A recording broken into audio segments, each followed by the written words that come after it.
debate of the 2020 election.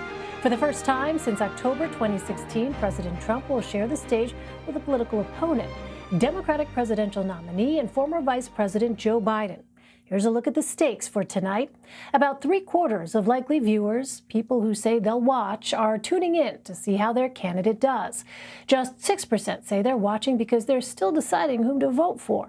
6% may not sound like a lot, but it can take less than that to flip a state. 13 states, plus Nebraska's 2nd congressional district, saw a margin smaller than 6% in the 2016 election. Together, they're worth 162 electoral votes, more than half the 270 needed to win the presidency. Caitlin Huey-Burns and Nicole Killian join me now. Caitlin is CBSN's political reporter. She is in Cleveland tonight. And Nicole is a CBS News correspondent covering all things out of Washington. Welcome to you both. All right, Caitlin, let me start with you. The number of persuadable voters may be relatively small, but how important are undecided voters at this moment in the campaign? Right, that number of undecided voters is very small. We have fresh new polling out from CBS News that shows a vast majority of people that are going to be watching this debate tonight, likely voters. 73% say that they've already chosen a candidate and they're tuning in to see how that candidate does. About 41% are tuning in just for the entertainment value alone. About 8% are tuning in because they have nothing else to watch. So maybe they have exhausted all of the options on Netflix. And here's the key number, 6%. 6% of likely voters in our poll tonight say they are tuning in to figure out who they are going to vote for. So it's a very small margin, a very small number. We've been talking all day about, are there any of these persuadable voters left in an election that is increasingly becoming all about turning out your base? Who are these voters that are going to be tuning in tonight? Just 6% of them looking to see how Biden and Trump do against each other. We know, as we've been talking about also, that Democratic Party voters have been waiting for tonight this entire campaign, going all the way back to Iowa in 2019 when I was out there covering one of the first presidential events by Elizabeth Warren, who announced her candidacy. Voters even then were saying that the way that they were going to measure up these candidates running for the Democratic nomination was imagining them on a debate stage with Donald Trump. So tonight we'll see what their expectations are and if they paid off. Yeah, I remember you telling us about that all those months ago. Well, Nicole, of course, one big difference about this election cycle is that voting is already underway. Close to 1.3 million people have already voted. In the battleground state of Wisconsin, they're already at a 10th of 2016 turnout. So how does that change the dynamic of the race and the debates? Well, I think it does and it doesn't. I mean, that is a lot of people, but there's still a lot of people who haven't voted. And so whether someone is voting absentee, voting by mail, voting early in person, which we've seen that in a number of states, or just waiting until Election Day to cast their vote, voters make up their minds when they make up their minds. And while many have, there are still some out there that haven't. I've been traveling across a couple of states recently where I have encountered people who, a few at least, who are still undecided. So to Caitlin's point, even if it is a relatively small number by our polling standards, certainly this presents an opportunity for voters to put these two candidates side by side and see how they match up against each other. And also, again, as Caitlin mentioned, certainly with the latest polling also showing that people just want to see how these candidates do. And I was struck by that number that some are just tuning in for the entertainment value of it all. But, the bottom line is certainly it will be a factor for some voters as far as their decision. To others, it may reinforce the decision they've already made. Yeah. Well, we know that tonight's debate topics are broken up into 6 different segments as chosen by the moderator, each for about 15 minutes. Caitlin, in which topics do you see the candidates gaining an advantage? Well, I think the focus on two topics that are top of mind for voters heading into this November election, the coronavirus pandemic and the economy. On the coronavirus pandemic, Joe Biden has shown in battleground states and nationally that he leads on that measure, that Americans by and large disapprove of the president's handling of coronavirus and are supporting Biden on that measure. But when it comes to the economy, that's been the silver lining for Donald Trump. He's been leading on the measure of the economy, trying to make that argument that the economy was good before the pandemic happened. So this is going to be an instance where you'll see the president on offense going after Joe Biden probably on the economy and raising questions about what Joe Biden would do and what he would have done differently on that measure. And then on coronavirus, this is where the Biden campaign really wants to focus tonight, making this race a referendum on the president's handling of the pandemic and also saying what he would have done differently if he were in charge. So those are two measures that are top of mind for voters and two issues that we'll see discussed at length in this debate. Well, Nicole, we know the president and Joe Biden have each been preparing in different ways for this debate, and we've seen them both on the debate stage before. President Trump last in 2016, and Joe Biden as recently as March. How might they approach this debate? Well, I think in one of two ways or a combination of both. I think if they stick to the script, I think you will hear, for instance, the president make the argument of, I've been doing more in 47 months than Joe Biden has in 47 years. That's been the argument he's been making most recently on the campaign trail. And so I think you will hear that thread through any number of topics, whether it is the pandemic, the economy, race, law and order, even with his Supreme Court nominee. So that's one possibility. And of course, Biden, the mantra he's been sounding as of late has been the Scranton versus Park Avenue approach. And so with the story that broke a couple of days ago on the president's taxes, this allows him to hammer that message home as well, that he's the one looking out for the little guy, the average worker out there, while the president has, kind of lived the high life his whole life. And so I think, again, you will hear the former vice president make that argument across all the topics tonight.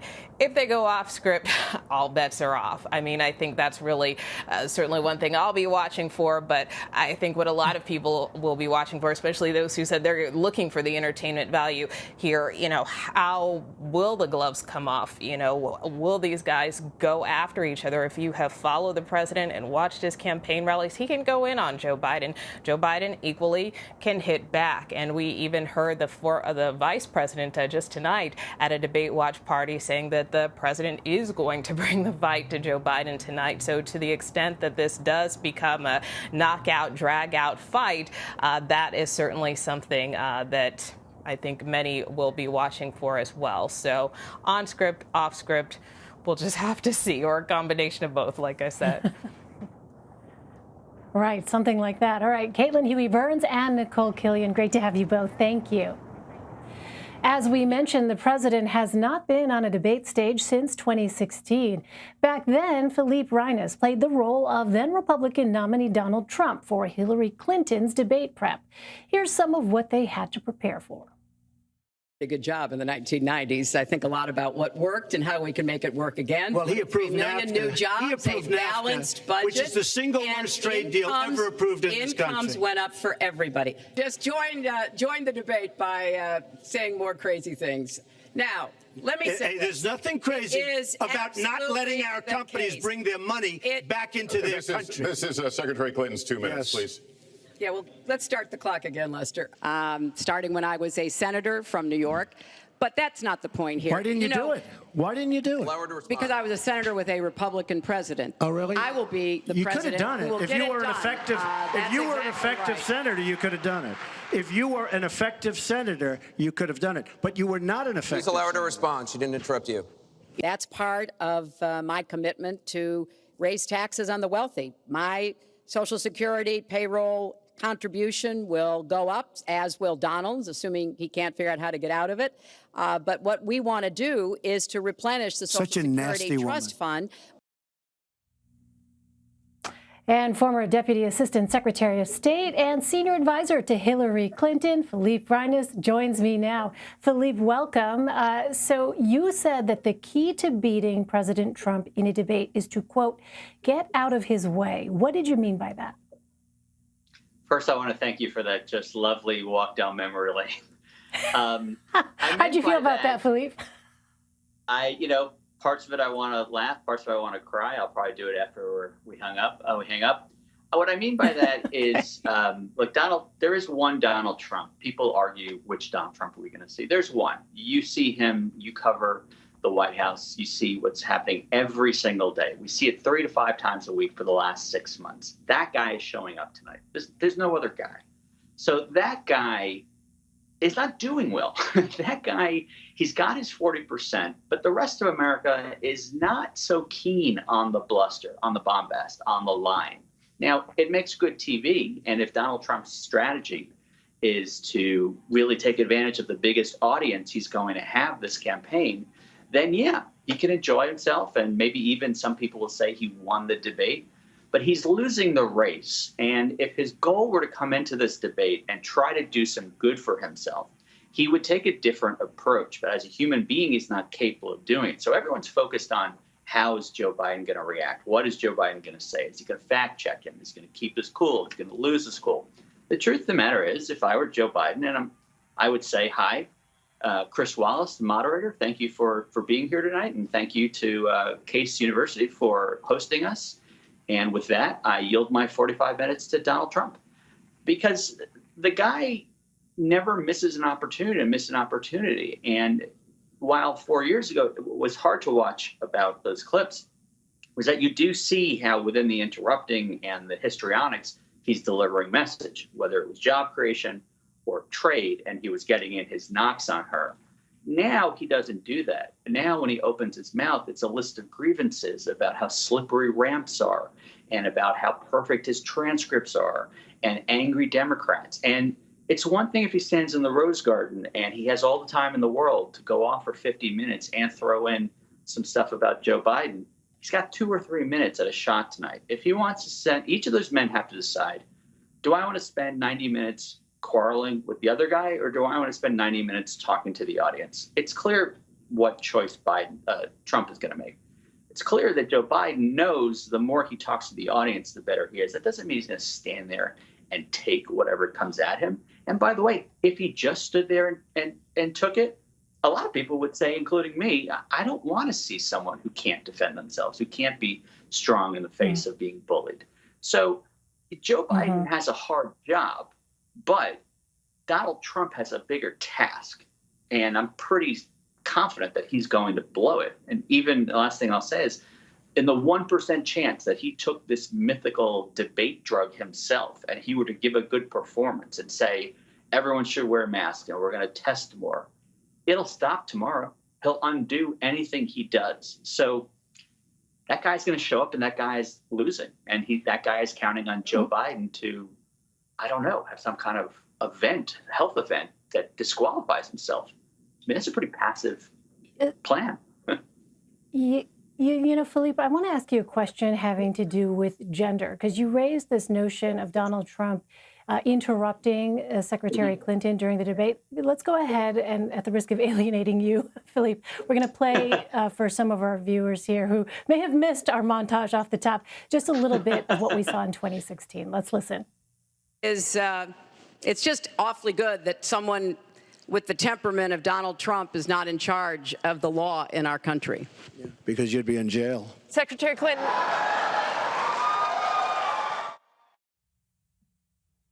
You know, Philippe, I'm not even sure what the question is. I think I start with this idea. Do you think there is a difference in the expectation of a male candidate versus a female candidate when it comes to engaging in these kinds of verbal confrontations in a place like a general election debate? There's absolutely no doubt. I mean, no one tonight is going to look at Joe Biden and say, oh, he interrupted Donald Trump, how, testy of him or how touchy of him. Hillary Clinton was the first major party nominee. And without going down this path too much, we look at these debates and we look at moments like these and we try to envision a president. We only had 44 men who have been president. So it's hard, it's impossible to imagine a woman. Now, Hillary herself has written in her book, in that moment later on where he's stalking her, that I wanted to turn around and say, back off, creep. You know what? The idea that everyone would applaud and think that's so great, it would have been good TV. And in hindsight, I wish she had done it. But we'd also be talking about, does she have the temperament? Did she lose her cool? Did she, is she too words that I won't say on, family-friendly mediums? And Joe Biden doesn't have to worry about that. Does that give Joe Biden an advantage? Sorry, Philippe, I don't mean to interrupt, but does that mean Joe Biden has an advantage that Hillary Clinton didn't? It is. I mean, that one clip, he said she is such a nasty woman. We're all sitting here like, oh, yeah, I remember that moment. That's just another day in our life. You wouldn't have said that. He's not going to say, he might say to Chris Wallace, that's such a nasty question, or that is such a nasty person. And maybe he says to Joe Biden, you're so nasty, but it's different. When he said, you know what he won't say, which he said to Hillary, she doesn't have that presidential look. And I don't think he was talking about her tie or lack of. He was saying she's a woman, that she's shorter, she can't bench press as much. I mean, I don't even know what he's saying, but you know it when you hear it. And no, that's not something that Joe Biden has to deal with. And unfortunately, that's probably going to redound to his benefit. I mean, Hillary I love her to death, and I've worked for her and known her since 2002, but she has an incredibly annoying habit of being right about 4 or 5 years too early. Well, let me ask you this. If you're Joe Biden, do you see these debates more as an opportunity or a potential liability, given what we've seen so far with respect to the trajectory of this contest? No, I would be excited if first of all, as a human, these people get nervous too. And, he spent some time figuring out what kind of tie he should wear. But if I were Joe Biden, he knows he's ready. It might get ugly. He'll have good moments, he'll have bad moments, but he knows that this is the best opportunity to talk to audiences that might not ever see. I mean, this is just a lot of people. You're going to have people tonight that are tuning in to Fox to watch Tucker who are going to say, oh, I'm bumping into a debate. They're going to see them for 90 minutes, and they're going to see them without a filter. Now, they might be yelling and talking over each other, but it's not until later at night that the likes of Sean Hannity gets their hands on these clips and starts to say other things.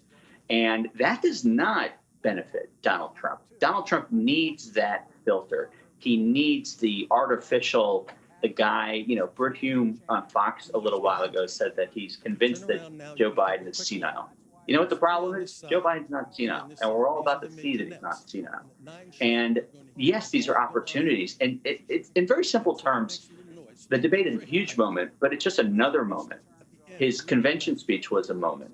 His being yesterday at a rally is a moment. His giving a speech next week is a moment. The campaign is a totality of moments. And Joe Biden's have been consistent. What Joe Biden says tonight is what he's going to say tomorrow is what he said last month. And that seems to be working with enough people to put him in office, hopefully. Donald Trump, what he says tonight, some of it will be the same, but he's so proud of the fact that he's got new lines of attack on Joe Biden. I'm sorry, if it's 35 days left and you're still trying to figure out what to say, then you aren't just blowing a big moment. You've been blowing every moment until now. All right. Well, we are just minutes away. Philippe Hines. Philippe, thank you very much for joining us. No, thank you for having me. Still to come, we'll talk President Trump's strategy for tonight with RNC Senior Advisor for Data, Katie Walsh-Shields. Stay with us. You're streaming Red and Blue.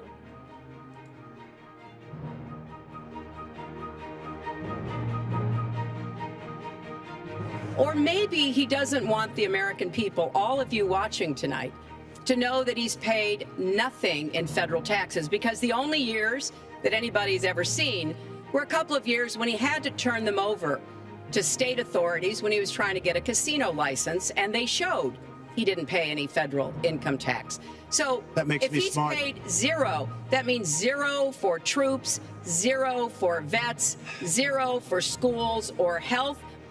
And I think probably he's not all that enthusiastic about having the rest of our country see what the real reasons are.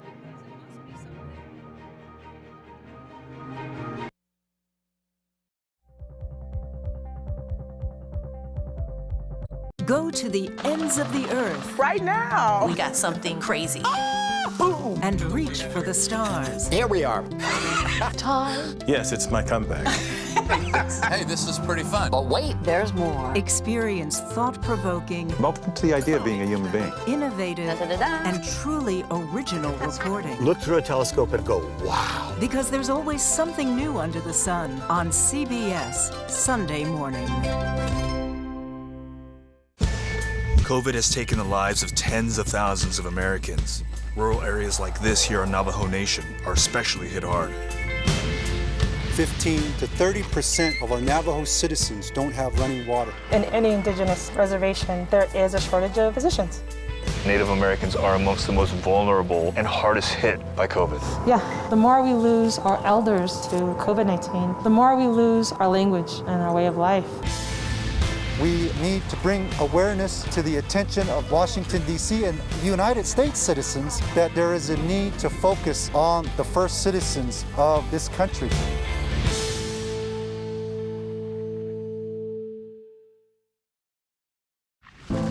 In 60 years, we went from about 100,000 factory workers to probably about 7,000. Off in the distance, you can see some factories that are still humming, but most of them are just kind of abandoned. The restaurant industry right now is one of the largest and fastest growing industries in America. And yet it continues to be the absolute lowest paying employer in the United States. Barely anybody's making enough to live. You're donating plasma to get by. It's literally a slave wage. I don't remember growing up like this. My mom didn't have to go to food banks. It's pretty sad.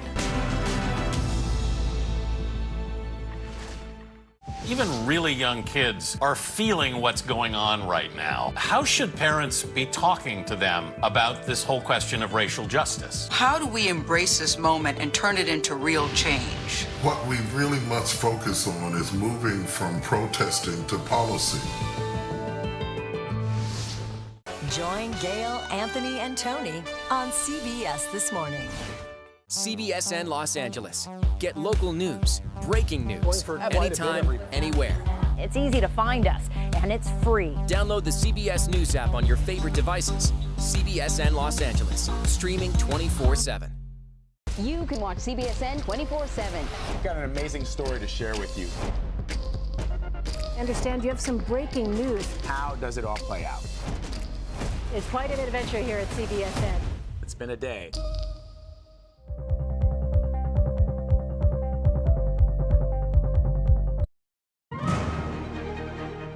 We're just minutes away from the start of the first debate between President Trump and Joe Biden. Mr. Trump is the first incumbent in 28 years to enter the first debate, trailing in national polls. Katie Walsh-Shields joins me now. She is a senior advisor for data at the Republican National Committee and former chief of staff at the RNC. Welcome to you, Katie. Thanks for joining us. So both President Trump and Joe Biden are trying to win over this small sliver of undecided voters. What role does a debate play in attracting those voters? Well, thanks for having me. I think the debate plays an important role in that it'll be the first time that voters will see the president and former Vice President Biden on the same stage as a contrast. And I think that's a big deal. We really haven't seen former Vice President Biden campaign very much. We haven't seen him on the trail. When we have, he's had a certain level of gaffes. And so I think this will be the first time that the voters can see them side by side. I think that that'll be a big opportunity for, as you mentioned, a small sliver of voters, but still, I think it'll make a difference. All right, when I let our audience know, on the left of our screen there, we are looking at live pictures, or we were, of Case Western Reserve University, of course, where that debate is set to get underway minutes from now. So we know the basic topics for tonight. Katie, which ones do you think the president could use to his advantage the most out of the list? Well, I think the economy is clearly the president's strong suit. I think he'll talk a lot about the 10.6 million new jobs he's created in the last 4 months since we've kind of reopened post-shutdown with coronavirus. And I think that'll be something he'll come back to over and over again. There are just so many things that are tied to getting people back to work, including opening schools, getting kids back in school. A lot of people get their health care from their work, from their jobs. And so you'll see the president come back over and over again, I believe, to how important it is to keep the economy open, how vital it is to make sure that we're getting people back to work, and contrasting that with Joe Biden, who has directly said he would be for another shutdown if we had an outbreak. Yeah, I do want to ask you more about the pandemic because the president has made a number of contradictory statements about the coronavirus pandemic. We know from polling that many people are skeptical about a vaccine. The president insists that one will be ready within weeks. Medical experts, though, who work for him say that's not true. And I wonder what you think the president's approach should be in talking about this, given the fact that we know there are Americans who look at this notion of when a vaccine comes out, they feel as though they won't necessarily be in line first to get it because there has been a lot of political kind of conversation surrounding the push for this vaccine. I think the Democrats have actually made an even bigger political statement on this. You've seen Senator Harris come out and say she actually wouldn't take the vaccine, even if it came out. And I think that confuses the American public, and we'll continue to have this conversation between the president, who I think has been incredibly helpful in terms of his Operation Warp Speed and taking regulation out of the drug approval process to try and get a drug to market faster. I think once we have a vaccine, it'll come in record time. And I think you will see the Democrats, Vice President Biden and Senator Harris, constantly skeptical of it. And I think the American public will see through that because the American public says, look, a vaccine should not be political. We need to protect our seniors. We need to get people back to work. We need to protect our vulnerable individuals as it relates to the COVID virus. And so I think they will kind of see through that ploy, but I think the president should be commended for his work on Operation Warp Speed. All right, we just saw moments ago the various family members from both candidates entering the debate hall. There you see the moderator, Fox News' Chris Wallace, addressing the audience now, but certainly in a sign of these COVID-19 times, you saw those family members were all wearing masks and their chairs appeared to be socially distant. I do also want to ask you, Katie, about health care. When are we going to see specifics on the president's health care plan? And what are your thoughts about it getting past a Democratic-controlled Congress?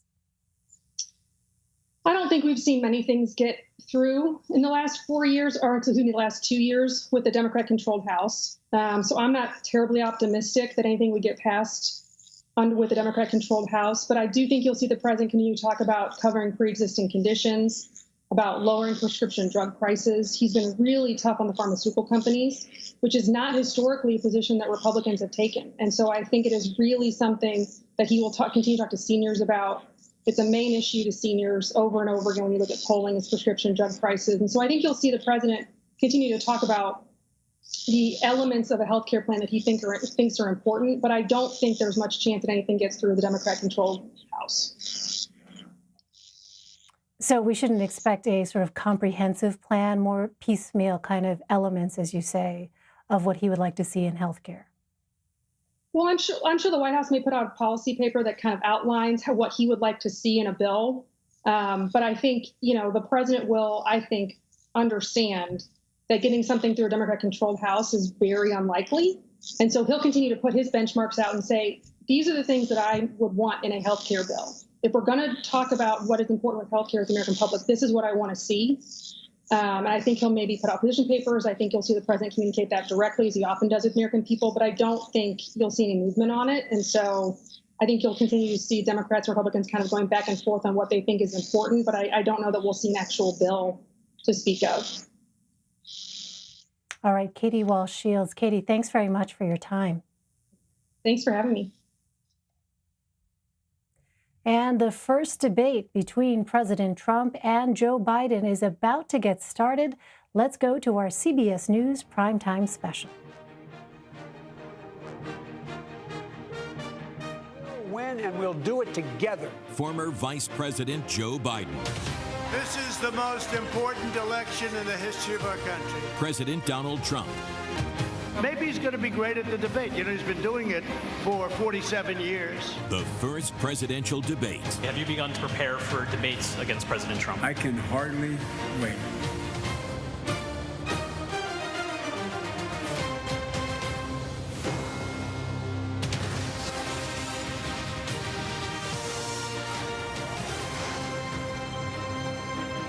Good evening. I'm Nora O'Donnell with Gail King and John Dickerson in the nation's capital, and we are just moments away from the first presidential debate between President Donald Trump and former Vice President Joe Biden. After months of lobbying long-distance attacks, aides for both candidates say tonight the gloves and the masks will come off. The two men arrived at the debate hall at Case Western Reserve University in Cleveland a short time ago. They are not expected to shake hands because of the coronavirus pandemic. And let's not forget, as we come on the air tonight, this virus has killed more than 205,000 Americans. This pandemic has led the U.S. into its worst economic contraction since the Great Depression. More than 26 million Americans are claiming unemployment benefits, and two late developments have thrown a lit match into an already volatile race. The Republicans' effort to quickly replace the late Ruth Bader Ginsburg with conservative Judge Amy Coney Barrett, and the latest revelations about President Trump's taxes. So the stage is set for this first showdown. There will be no opening statements. Chris Wallace of Fox News will be asking the questions. He was chosen by the Presidential Debate Commission, and he's identified 6 main topics: the Trump and Biden records, the Supreme Court, COVID-19, the economy, race and violence in cities, and the integrity of the election. It is going to be quite a night ahead. Let's bring in CBS's Ben Tracy at the White House. And Ben, what are you hearing from the Trump campaign? Well, Nora, we're hearing that President Trump is ready to joust and that he feels that Joe Biden's family and his cognitive abilities are fair game in this debate. Now, the president is expecting the first question out of the gate will be about his taxes, these revelations that he basically did not pay any federal income tax for years. We're also told by the campaign, as they're trying to play down the president's preparation for this debate, that he actually has been practicing, and they say he's ready for any question that may come his way. Ben Tracy, let's turn now to CBS's Ed O'Keefe. He is in the debate hall where the anticipation is building. Ed? Nora, good evening. Once they get rocking and rolling here in Cleveland tonight, expect Biden to focus on 2 key things: the president's taxes and his handling of the coronavirus pandemic and the economic downturn. His aides believe if he keeps focused on those 2 issues, he can maintain his lead in battleground states. One thing we shouldn't expect Biden to do tonight is serve as a real-time fact checker. He'd suggested earlier this month that's what he wanted to do. His aides now say he'll instead try speaking directly to the American people. Here in the room tonight, we count about 107 invited guests. That's down from the usual 900 who observe these debates in person. Nora? Ed O'Keefe, thank you. And John, does Trump know that he has to change the trajectory of this race as it stands now? Absolutely. You can hear Ben Tracy say it, which is he's going to be going at all over the place because he wants to shake things up. That's always been his way. The debate is about to begin. Here now, the moderator, Chris Wallace.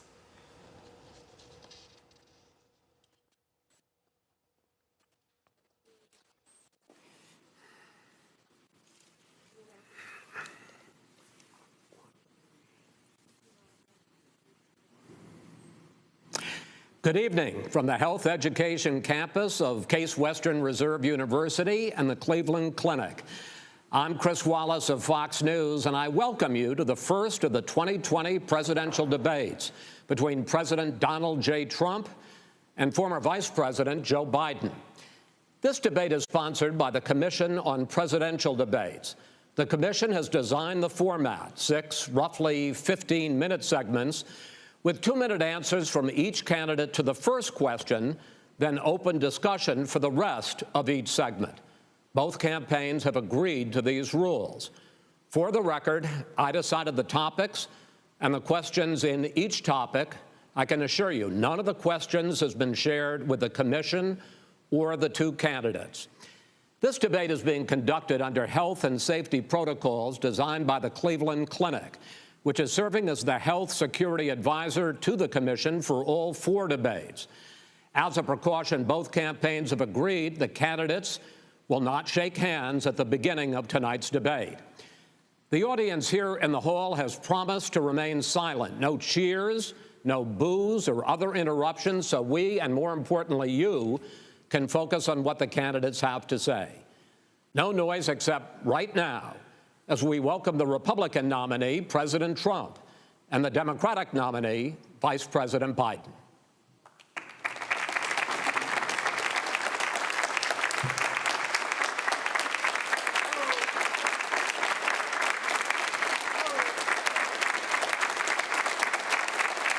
How you doing, man? How are you? I'm well.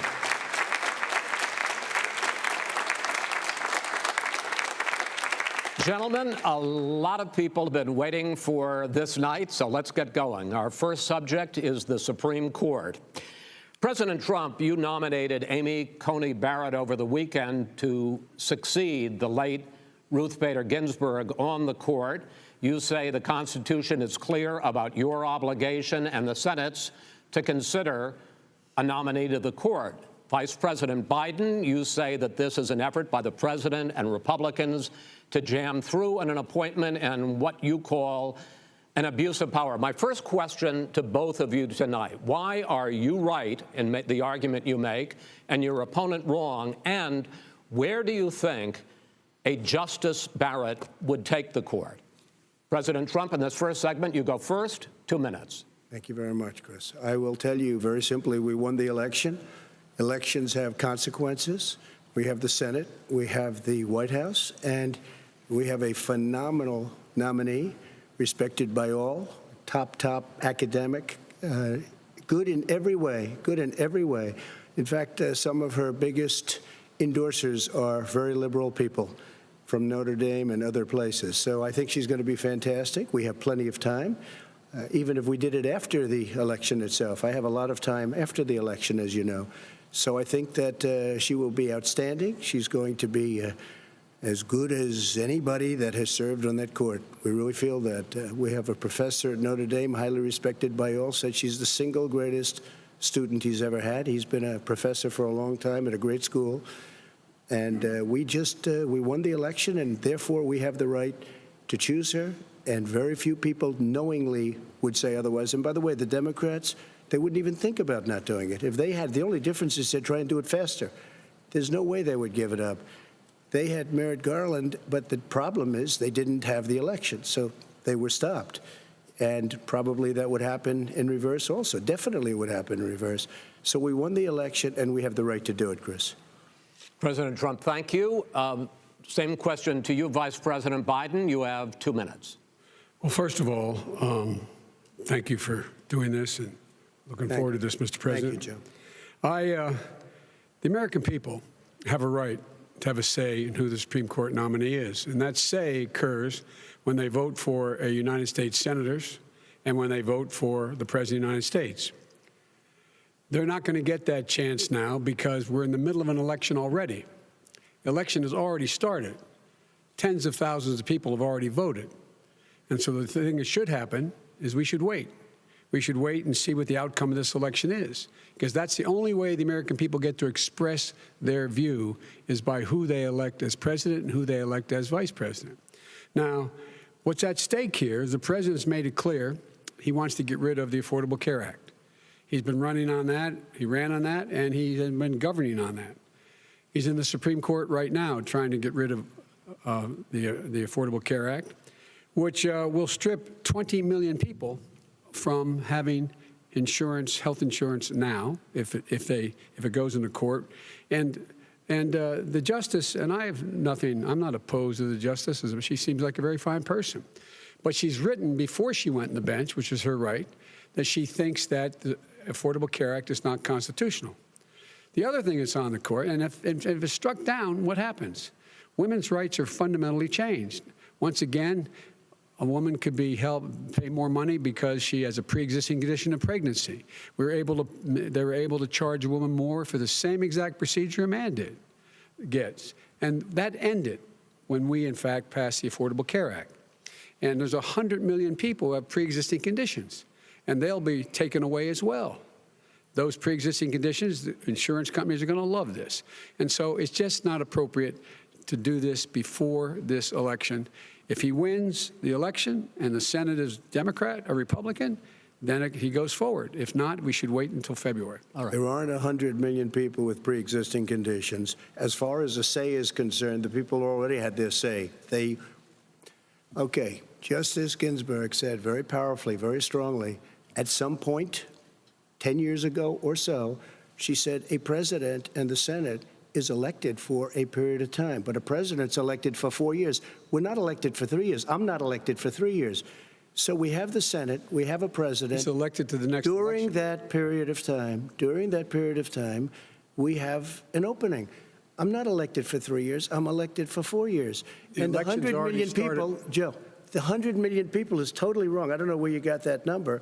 The bigger problem that you have is that you're going to extinguish 180 million people with their private health care that they're very happy with. That's simply not true. Well, you're certainly going to socialist. You're going to socialist medicine. We're now into, gentlemen, we're now into open discussion. Open discussion. Open discussion. Yes, I agree. Go ahead, Vice President. Number one, he knows that what I proposed.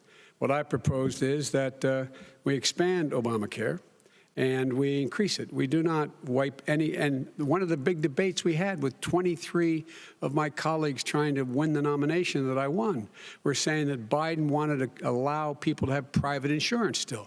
They can. They do. They will under my proposal. It's not what you've said, and it's not what your party has said. That is simply your party a lie. doesn't say it. Your party wants to go socialist medicine. My party is and me. socialist right healthcare. Now, I am and the they're going to dominate party. you, Joe. You know that. I am the Democratic Party right now. The platform of the Democratic Party is what I, in fact, approved of. What I approved of. Now, here's the deal. The deal is that it's going to wipe out pre-existing conditions. And by the way, the 200,000 people that have died on his watch, how many of those have survived? Well, there's 7 million people that contracted COVID. What does it mean for them going forward if you strike down the Affordable Care Act? Joe, you've had 308,000 military people dying because you couldn't provide them proper health care in the military. So don't tell me about this. I'm happy to talk about this. And if you were here, it wouldn't be 200, it would be 2 million people because you were very late on the draw. You didn't want me to ban China, which was heavily infected. You didn't want me to ban gentlemen, Europe, which was heavily infected. You would have been much later, Joe. Mr. President, much later. Mr. President. You're talking about 2 million people. Mr. President, as the moderator, we are going to talk about COVID in the next segment, but go ahead. Let me finish. The point is that the president also is opposed to Roe v. Wade. That's on the ballot as well in the court. And so that's also at stake right now. And so the election is already You don't know it's begun. on the ballot. Why is it on the ballot? Because why is it on the ballot? It's not on the ballot. It's on the ballot in the court. I don't think so. In the court. Well, there's nothing happening there. Donald, would you just be quiet for a minute? And you don't know her view on Roe v. Wade. You don't know her view. Well, all right. Let's talk. We got a lot to unpack here, gentlemen. We got a lot of time. So on health care, and then we'll come back to Roe v. Wade. All right. Mr. President, the Supreme Court will hear a case a week after the election in which the Trump administration, along with 18 state attorneys general, are seeking to overturn Obamacare, to end Obamacare. You have spent the last... Because they want to give good health care. If I may ask my question, sir. Good health care. Over the last 4 years, you have promised to repeal and replace Obamacare, but you have never in these 4 years come up with a plan, a comprehensive plan to replace Obamacare. Of course I have. Well, I got rid of the individual mandate. I'm going to give you an opportunity. I got rid of the individual mandate, which was a big chunk of Obamacare. That is absolutely a big thing. That was the worst part of Obamacare. Sir, Chris, that was the worst part of Obamacare. Let me ask my question. Well, I'll ask Joe. The individual mandate was the most unpopular aspect of Obamacare. I got rid of it. I'd like you and we will protect people with President, I'm the moderator of this debate, and I would like you to let me ask my question, and then you can answer your question. You, in the course of these 4 years, have never come up with a comprehensive plan to replace Obamacare, and just this last Thursday, you signed a largely symbolic executive order to protect people with pre-existing conditions 5 days before this debate. So my question, sir, is what is the Trump health care plan? Fine. Well, first of all, I guess I'm debating you, not him, but that's okay. I'm not surprised. Let me just tell you something, that there's nothing symbolic. I'm cutting drug prices. I'm going with favored nations, which no president has the courage to do because you're going against Big Pharma. Drug prices will be coming down 80 or 90%. You could have done it during your 47-year period in government, but you didn't do it. Nobody's done it. So we're cutting health care. All of the things that we've done, insulin, I give you an example, insulin, it was destroying families, destroying people. The cost, I'm getting it for so cheap. It's like water, you want to know the truth. So cheap. Take a look at all of the drugs what we're doing, prescription drug prices. We're going to allow our governors now to go to other countries to buy drugs because they pay just a tiny fraction. As I say, this is open discussion. No, let but me this ask is you big, about, this is big stuff. Sir, you'll be happy. I'm about to pick up on one of your points to ask the vice president, which is he points out that you would like to add a public option to Obamacare, and the argument that he makes and other Republicans make is that that is going to end private insurance. It is and not. Well, if I can ask you the question, it will not end. What your party says, by the way. It will end private insurance and create a government takeover of health care. It does not. It's only for those people who are so poor they qualify for Medicaid. They can get that free in most states, except governors who want to deny people who are poor Medicaid. Anyone who qualifies for Medicare Medicaid would automatically be enrolled in the public option. The vast majority of the American people would still not be in that option, number one. Joe, you agreed with Bernie Sanders, who's far left, on the manifesto, we call it, and that gives you socialized medicine. Look, hey, Are you saying I'm not going to listen to him. The fact of the matter is, I beat Bernie Sanders. Not by much. I beat him a whole hell of a lot. I'm here standing facing you, old buddy. Pocahontas would have left 2 days early. You would have lost every primary. All he knows how to do is Super Tuesday. You got very lucky. Here's the deal. I got very lucky. I'm going to get very lucky tonight as well. And tonight I'm going to make sure, because here's the deal.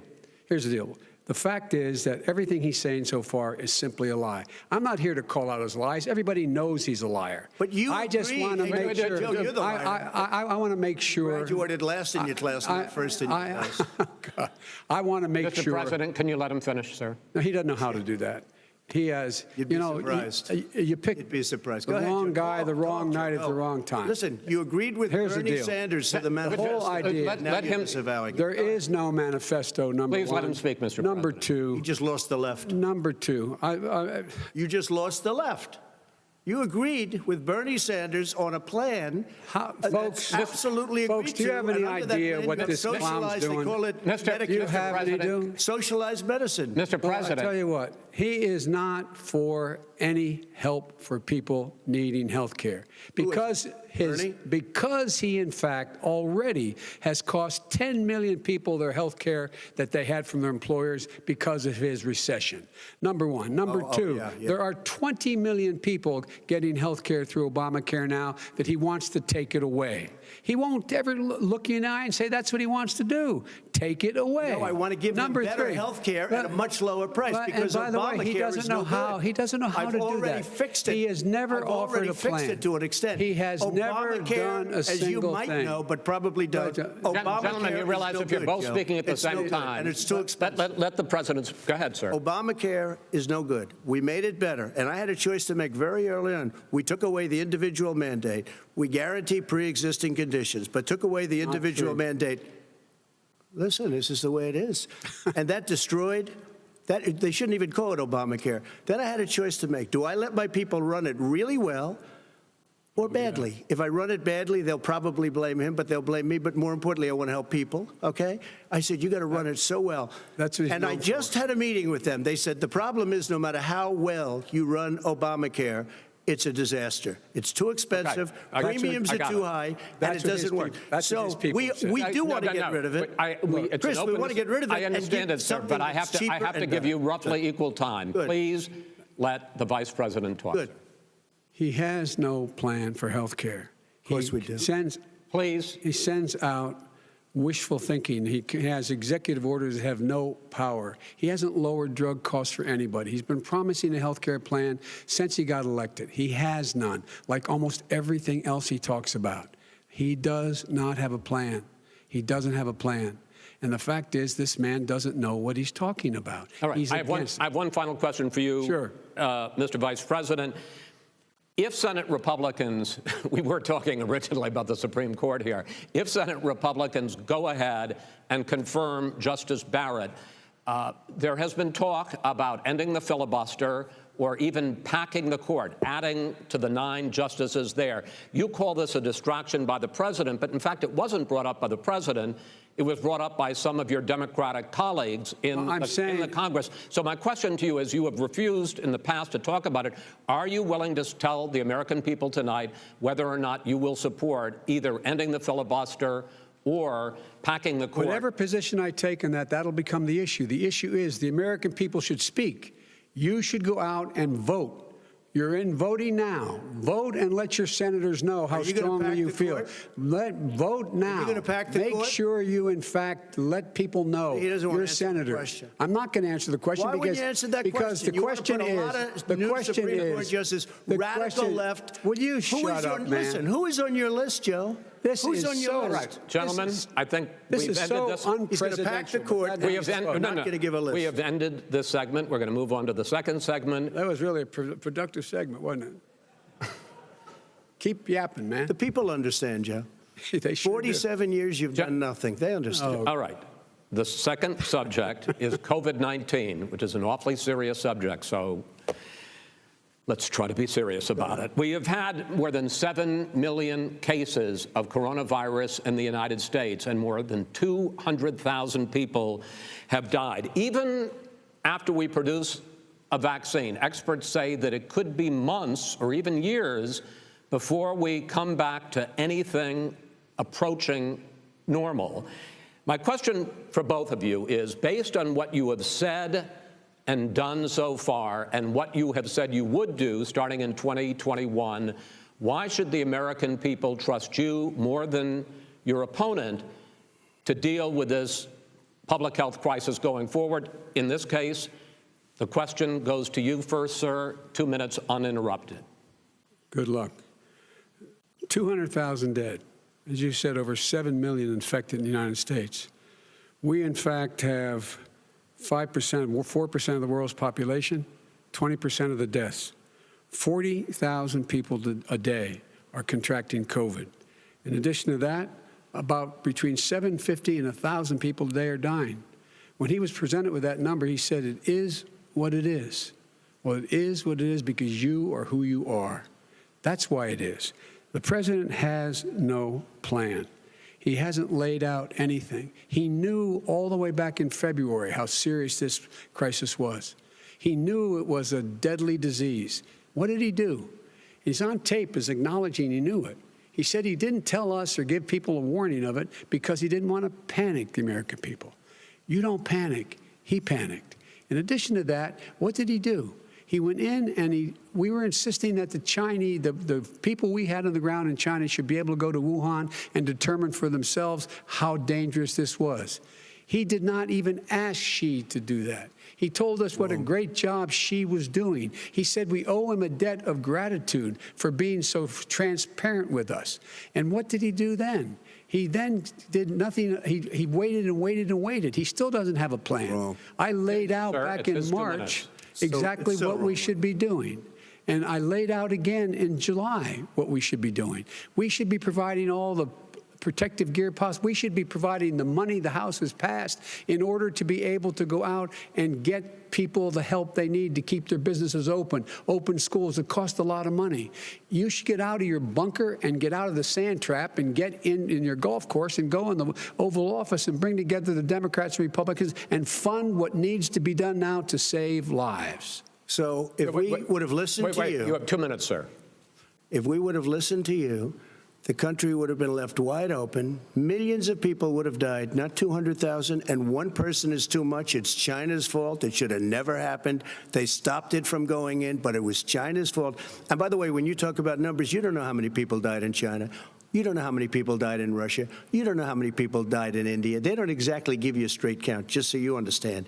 But if you look at what we've done, I closed it, and you said he's xenophobic. He's a racist, and he's xenophobic because you didn't think I should have closed our country. Wait a minute. It says 2 minutes. You didn't think we should have closed our country because you thought it was terrible. You wouldn't have closed it for another 2 months. By my doing it early, in fact, Dr. Fauci said, President Trump saved thousands of lives. Many of your Democrat governors said, President Trump did a phenomenal job. We worked with the governor. Oh, really? Go take a look. The governors said I did a phenomenal job. Most of them said that. In fact, people that would not be necessarily on my side said that. President Trump did a phenomenal job. We did. We got the gowns. We got the masks. We made the ventilators. You wouldn't have made ventilators. And now we're weeks away from a vaccine. We're doing therapeutics already. Fewer people are dying when they get sick. Far fewer people are dying. We've done a great job. The only thing I haven't done a good job, and that's because of the fake news. No matter what you say to them, they give you bad press on it. It's just fake news. They give you good press. They give me bad press because that's the way it is, unfortunately. But let me just tell you something. I don't care. I've gotten used to it. But I'll tell you, Joe, you could never have done the job that we did. You don't have it in your blood. You could have never done that job. I know how to do the job. I know how to get the job Well, you done. didn't do very well in swine flu. H1N1, you were a disaster. Your own chief of staff said you were a disaster. 14,000 people died, not 200,000. There was no economic recession. Sir, you made a there was no recession. You made a point. Let him answer. And there was no one. We didn't shut down the economy. This is his economy he shut down. The reason it's shut down is because, look, you folks at home, how many of you got up this morning and had an empty chair at the kitchen table because someone died of COVID? How many of you were in a situation where you lost your mom or dad and you couldn't even speak to them? You had a nurse holding a phone up so you could, in fact, say goodbye. You would have lost far more people. Far more people. And you would have been. And by the way, your own, his own CDC director says we could lose as many as another 200,000 people between now and the end of the year. And he held up. He said, if we just wear a mask, we can save half those numbers. Just a mask. And by the way, in terms of the whole notion of a vaccine. We're for a vaccine, but I don't trust him at all, nor do you. I know you don't. What we trust is a scientist. You don't trust Dr. Johnson Fauci. Johnson, Pfizer? Okay, by the way, gentlemen, let me move on to questions about the future, because you both have touched on two of the questions I'm going to ask. Focusing on the future first, President Trump, you have repeatedly either contradicted or been at odds with some of your government's own top scientists. The week before last, the head of the Centers for Disease Control, Dr. Redfield, said it would be summer before the vaccine would become generally available to the public. You said that he was confused and mistaken. Those were your two words. Yeah. But Dr. Slaoui, the head of your Operation Warp Speed, has said exactly the same thing. Are they both wrong? Well, I've spoken to the companies, and we can have it a lot sooner. It's a very political thing because people like this would rather make it political than save lives. It is a very political thing. I've spoken to Pfizer. I've spoken to all of the people that you have to speak to. We have great Moderna, Johnson & Johnson, and others. They can go faster than that by a lot. Become very political because the left, or I don't know if I call them left, I don't know what I call them. The head of your Operation Warp Speed, Dr. Slaoui? I disagree with him. Yeah, no, I disagree with both of them. And he didn't say that. He said it could be there, but it could also be much sooner. I had him in my office 2 days ago. He talked about the summer, sir, before it's generally available. Just like he said it's a possibility that we'll have the answer before November 1st. It could also be after that. When it's generally available. Well, we're going to deliver it right away. We have the military all set up. Logistically, they're all set up. We have our military that delivers soldiers, and they can do 200,000 a day. They're going to be delivering the vaccine. This is the same man who told you by Easter this would be gone away. By the warm weather, it'd be gone. Miraculous, like a miracle. And by the way, maybe you could inject some bleach in your arm, and that would take care of it. This is the same man. That was said sarcastically, you know that. That was said sarcastically. And so here's the deal. This man is talking about a vaccine. Every serious company is talking about maybe having a vaccine done by the end of the year. But the distribution of that vaccine will not occur until sometime beginning or the middle of next year to get it out, if we get the vaccine. And pray God we will. Pray God we will. Mr. Vice President, I want to pick up You'll have the vaccine sooner I want to pick up on this question, though. You say the public can trust the scientists, but they can't trust President Trump. In fact, you said that again tonight. Your running mate, Senator Harris, goes further, saying the public health experts, quote, will be muzzled, will be suppressed. Given the fact that polls already show that people are concerned about the vaccine and are reluctant to take it, are you and your running mate, Senator Harris, contributing to that fear? No more than the question you just asked him. You pointed out. He puts pressure and disagrees with his own scientists. But you're saying Everybody you can't, or knows. Senator And Harris is saying you can't trust the scientists. No, you can't trust the scientists. She didn't say that. You can't trust She said the public health experts, quote, will be muzzled, will be suppressed. Well, that's what he's going to try to do. But there's millions of scientists, there's thousands of scientists out there, like here at this great hospital, that don't work for him. Their job doesn't depend on him. That's not, they're the people, and by the way. I spoke to the scientists that are in charge. By the way. They will have the vaccine very soon. Let him finish. Do you believe for a moment what he's telling you in light of all the lies he's told you about the whole issue relating to COVID? He still hasn't even acknowledged that he knew this was happening, knew how dangerous it was going to be back in February, and he didn't even tell you. He's on record as saying it. He panicked or he just looked at the stock market, one of the two, because guess what? A lot of people died, and a lot more are going to die unless he gets a lot smarter, a lot quicker. So, Mr. President? Did you use the word smart? So you said you went to Delaware State, but you forgot the name of your college. You didn't go to Delaware State. You graduated either the lowest or almost the lowest in your class. Don't ever use the word smart with me. Don't ever use that word. Oh, give me a break. Because you know what? There's nothing smart about you, Joe. 47 years you've done nothing. Let's have this debate. And if you would have had, let me just tell you something, Joe. No, if you would have had the charge of what I was put through, I had to close the greatest economy in the history of our country. And by the way, now it's being built again. You see, and it's We're going to going get up to the fast. economy in the next segment, sir. Okay. It's going up fast. Okay. Look forward to When it comes to how the virus has been handled so far, the two of you have taken very different approaches, and this is going to affect how the virus is handled going forward by whichever of you ends up becoming the next president. I want to quickly go through several of those. Reopenings. Vice President Biden, you have been much more reluctant than President Trump about reopening the economy and schools. Why, sir? Because he doesn't have a plan. If I were running, I'd know what the plan is. You've got to provide these businesses the ability to have the money to be able to reopen with the PPE as well as with the sanitation they need. You have to provide them plastic. Tell that to Nancy Pelosi. Well, he's just shush for a minute. Tell it to Nancy Pelosi and Schumer. By the way, Chuck. Nancy Pelosi and Schumer, they have a plan. He won't even meet with them. The Republicans won't meet with him in the Senate. And he sits on his golf course. And well, I mean, literally, think about it. You probably play more than I do, Joe. What about this question of reopenings and the fact? Well, he wants to shut down this country, and I want to keep it open. And we did a great thing by shutting it down. Wait a minute, Joe. Let me shut you down for a second, Joe, just for 1 second. He wants to shut down the country. We just went through it. We had to because we didn't know anything about the disease. Now we found that elderly people with heart problems and diabetes and different problems are very, very vulnerable. We learned a lot. Young children aren't. Even younger people aren't. We've learned a lot. But he wants to shut it down. More people will be hurt by continuing. If you look at Pennsylvania, if you look at certain states that have been shut down, they have Democrat governors all. One of the reasons they're shut down is because they want to keep it shut down until after the election on November 3rd. I want to move on to another because subject. it's a political Those states are not doing well that are shut down right now. Respond to that. President Trump, you have begun to increasingly question the effectiveness of masks as a disease preventer. And in fact, recently you have cited the issue of waiters touching their masks and touching plates. Are you questioning the efficacy of masks? You have to understand, if you look, I mean, I have a mask right here. I put a mask on, when I think I need it. Tonight, as an example, everybody's had a test, and you've had social distancing and all of the things that you have to. But I wear masks when needed. When needed, I wear masks. Okay, let me ask. I don't wear masks like him. Every time you see him, he's got a mask. He could be speaking 200 feet away from it. He shows up with the biggest mask I've ever seen. I will say this. Vice President Biden, go ahead, sir. Look, the way to open businesses is give them the wherewithal to be able to open.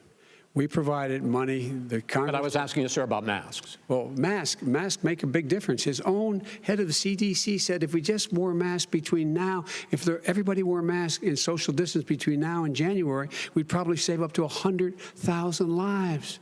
It matters. And they've also said the opposite. They've also said no serious person said the opposite. Well, look serious at Dr. Fauci. Dr. Fauci said the opposite. He did not say the opposite. We got a little bit more than a minute left in this segment. Masks are not good. Then he changed his mind. He said masks good. I'm okay with masks. I want to ask you both about one last subject, because your different approaches has even affected the way that you have campaigned. President Trump, you're holding large rallies with crowds packed together, thousands of people. Outside, yes, sir, agreed.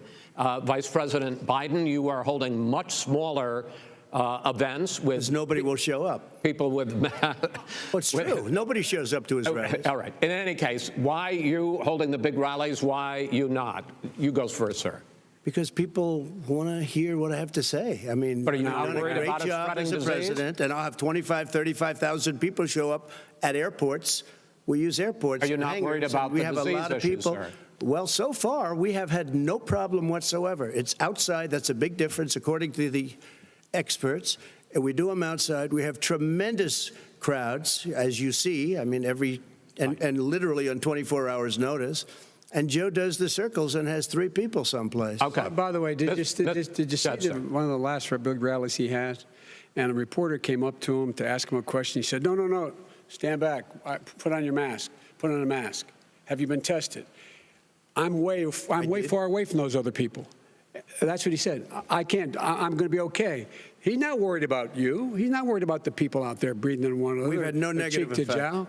No negative effect. We've had no negative effect. And we've had 35,000, 40,000 people at these rallies. Just quickly finish up, because I want to move on to our next. Yes, I would. He's been totally irresponsible the way in which he has handled the social distancing and people wearing masks, basically encouraged them not to. All right. He's a fool on this. If you could get the crowds, you would have done the same thing. But you can't. Nobody cares. Gentlemen, can we move on to the economy? Yes. The economy is, I think it's fair to say, recovering faster than expected from the shutdown. Much faster. In the second quarter, the unemployment rate fell to 8.4% last month. The Federal Reserve says the hit to growth, which is going to be there, is not going to be nearly as big as they had expected. President Trump, you say we are in a V-shaped recovery. Vice President Biden, you say it's more of a K-shape. What difference does that mean to the American people in terms of the economy? President Trump, in this segment, you go first. So we built the greatest economy in history. We closed it down because of the China plague. When the plague came in, we closed it down, which was very hard psychologically to do. He didn't think we should close it down, and he was wrong. And again, 2 million people would be dead now instead of still 204,000 people is too much. One person is too much. Should have never happened from China. But what happened is we closed it down, and now we're reopening, and we're doing record business. We had 10.4 million people in a 4-month period that we've put back into the workforce. That's a record the likes of which nobody's ever seen before. And he wants to close down he will shut it down again. He will destroy this country. You know, a lot of people, between drugs and alcohol and depression, when you start shutting it down, you take a look at what's happening in some of your Democrat-run states where they have these tough shutdowns. And I'm telling you, it's because they don't want to open it. One of them came out last week. You saw that. Oh, we're going to open up on November 9th. Why November 9th? Because it's after the election. They think they're hurting us by keeping them closed. They're hurting people. People know what to do. They can social distance. They can wash their hands. They can wear masks. They can do whatever they want. But they got to open these states up. When you look at North Carolina, and these governors are under siege, Pennsylvania, Michigan, and a couple of others, you got to open these states up. It's not fair. You're talking about almost it's like being in prison. And you look at what's going on with divorce, look at what's going on with alcoholism and drugs. It's a very, very sad thing. And he'll close down the whole country. This guy will close down the whole country and destroy our country. Our country is coming back incredibly well, setting records as it does it. We don't need somebody to come in and say, let's shut it down. All right. Your 2 minutes, sir. We're now moved to you. As I said, posing the question, the president says it's a V-shaped recovery. You say it's a K-shaped recovery. What's the difference? The difference is millionaires and billionaires like him in the middle of the COVID crisis have done very well. Billionaires have made another $300 billion because of his profligate tax proposal, and he only focused on the market. But you folks at home, you folks living in Scranton and Claymont and all the small towns and working class towns in America, how well are you doing? This guy paid a total of $750 in taxes. Sir, wait, no, sir, it's his yeah, I understand. You've agreed to the 2 minutes, so please let him have it. Do I get my time back? The fact is that he has, in fact, worked on this in a way that he's going to be the first president of the United States to leave office having fewer jobs in his administration than when he became president. Fewer jobs than when he became president. First one in American history.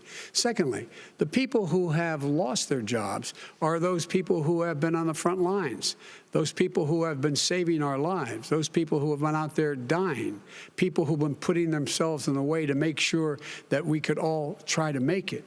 And the idea that he is insisting that we go forward and open when you have almost half the states in America with a significant increase in COVID deaths and COVID cases in the United States of America. And he wants to open it up more. Why does he want to open it up? Why doesn't he take care of the American? You can't fix the economy until you fix the COVID crisis. And he has no intention of doing anything about making it better for you all at home in terms of your health and your safety. Schools. Why aren't schools open? Because it costs a lot of money to open them safely. You know, they were going to give, his administration was going to give the teachers and school students masks. And then they decided, no, couldn't do that because it's not a national emergency. Not a national emergency. They've done nothing to help small businesses. Nothing. They're closing. 1 in 6 is now gone. He ought to get on the job and take care of the needs of the American people so we can open safely. All right. Your time is up, sir. Well, we are going to get to... I have to respond to that. Well, you both had 2 minutes, sir. Excuse me, he made a statement. So did you. People want their schools, people want their schools open. They don't want to be shut down. They don't want their state shut down. They want their restaurants. I look at New York. It's so sad what's happening in New York. It's almost like a ghost town, and I'm not sure it can ever recover what they've done in New York. People want their places open. They want to get back to their lives. They'll be careful, but they want their schools open. I'm the one that brought back football. By the way, I brought back Big Ten football. It was me, and I'm very happy to do it. And people of Ohio are very proud of me. And you know how I found out? When he took a phony ad. We're going to get to your economic plans going forward in a moment. But first, Mr. President, as you well know, there's a new report that in 2016, the year you were elected president, and 2017, your first year as president, that you paid $750 a year in federal income tax each of those years. I know that you pay a lot of other taxes, but I'm asking you the specific question. Is it true that you paid $750 in federal income taxes each of those 2 years? I paid millions of dollars in taxes, millions of dollars of income tax. And let me just tell you, there was a story in one of the papers. I paid $38 million 1 year. I paid $27 million. Show us your tax returns. I went... you'll see it as soon as it's finished. You'll see it. You know, if you want to go to the Board of Elections. There's a 118-page or so report that says everything I have, every bank I have, I'm totally under-leveraged because the assets are extremely good. And we have a very, I built a great company. I'm asking you a specific question, which is... But let me tell you... I understand all of that. I understand all of that. No, Mr. President, go ahead. I'm asking you a question. Will you tell us how much you paid in federal income taxes in 2016 and 2017? Millions of dollars. You paid millions of dollars? Millions of dollars, So yes. not 750? Millions of dollars, and you'll get to see it. And you'll get to see it. But let me just tell you, Chris, let me just tell you something, that it was the tax laws. I don't want to pay tax.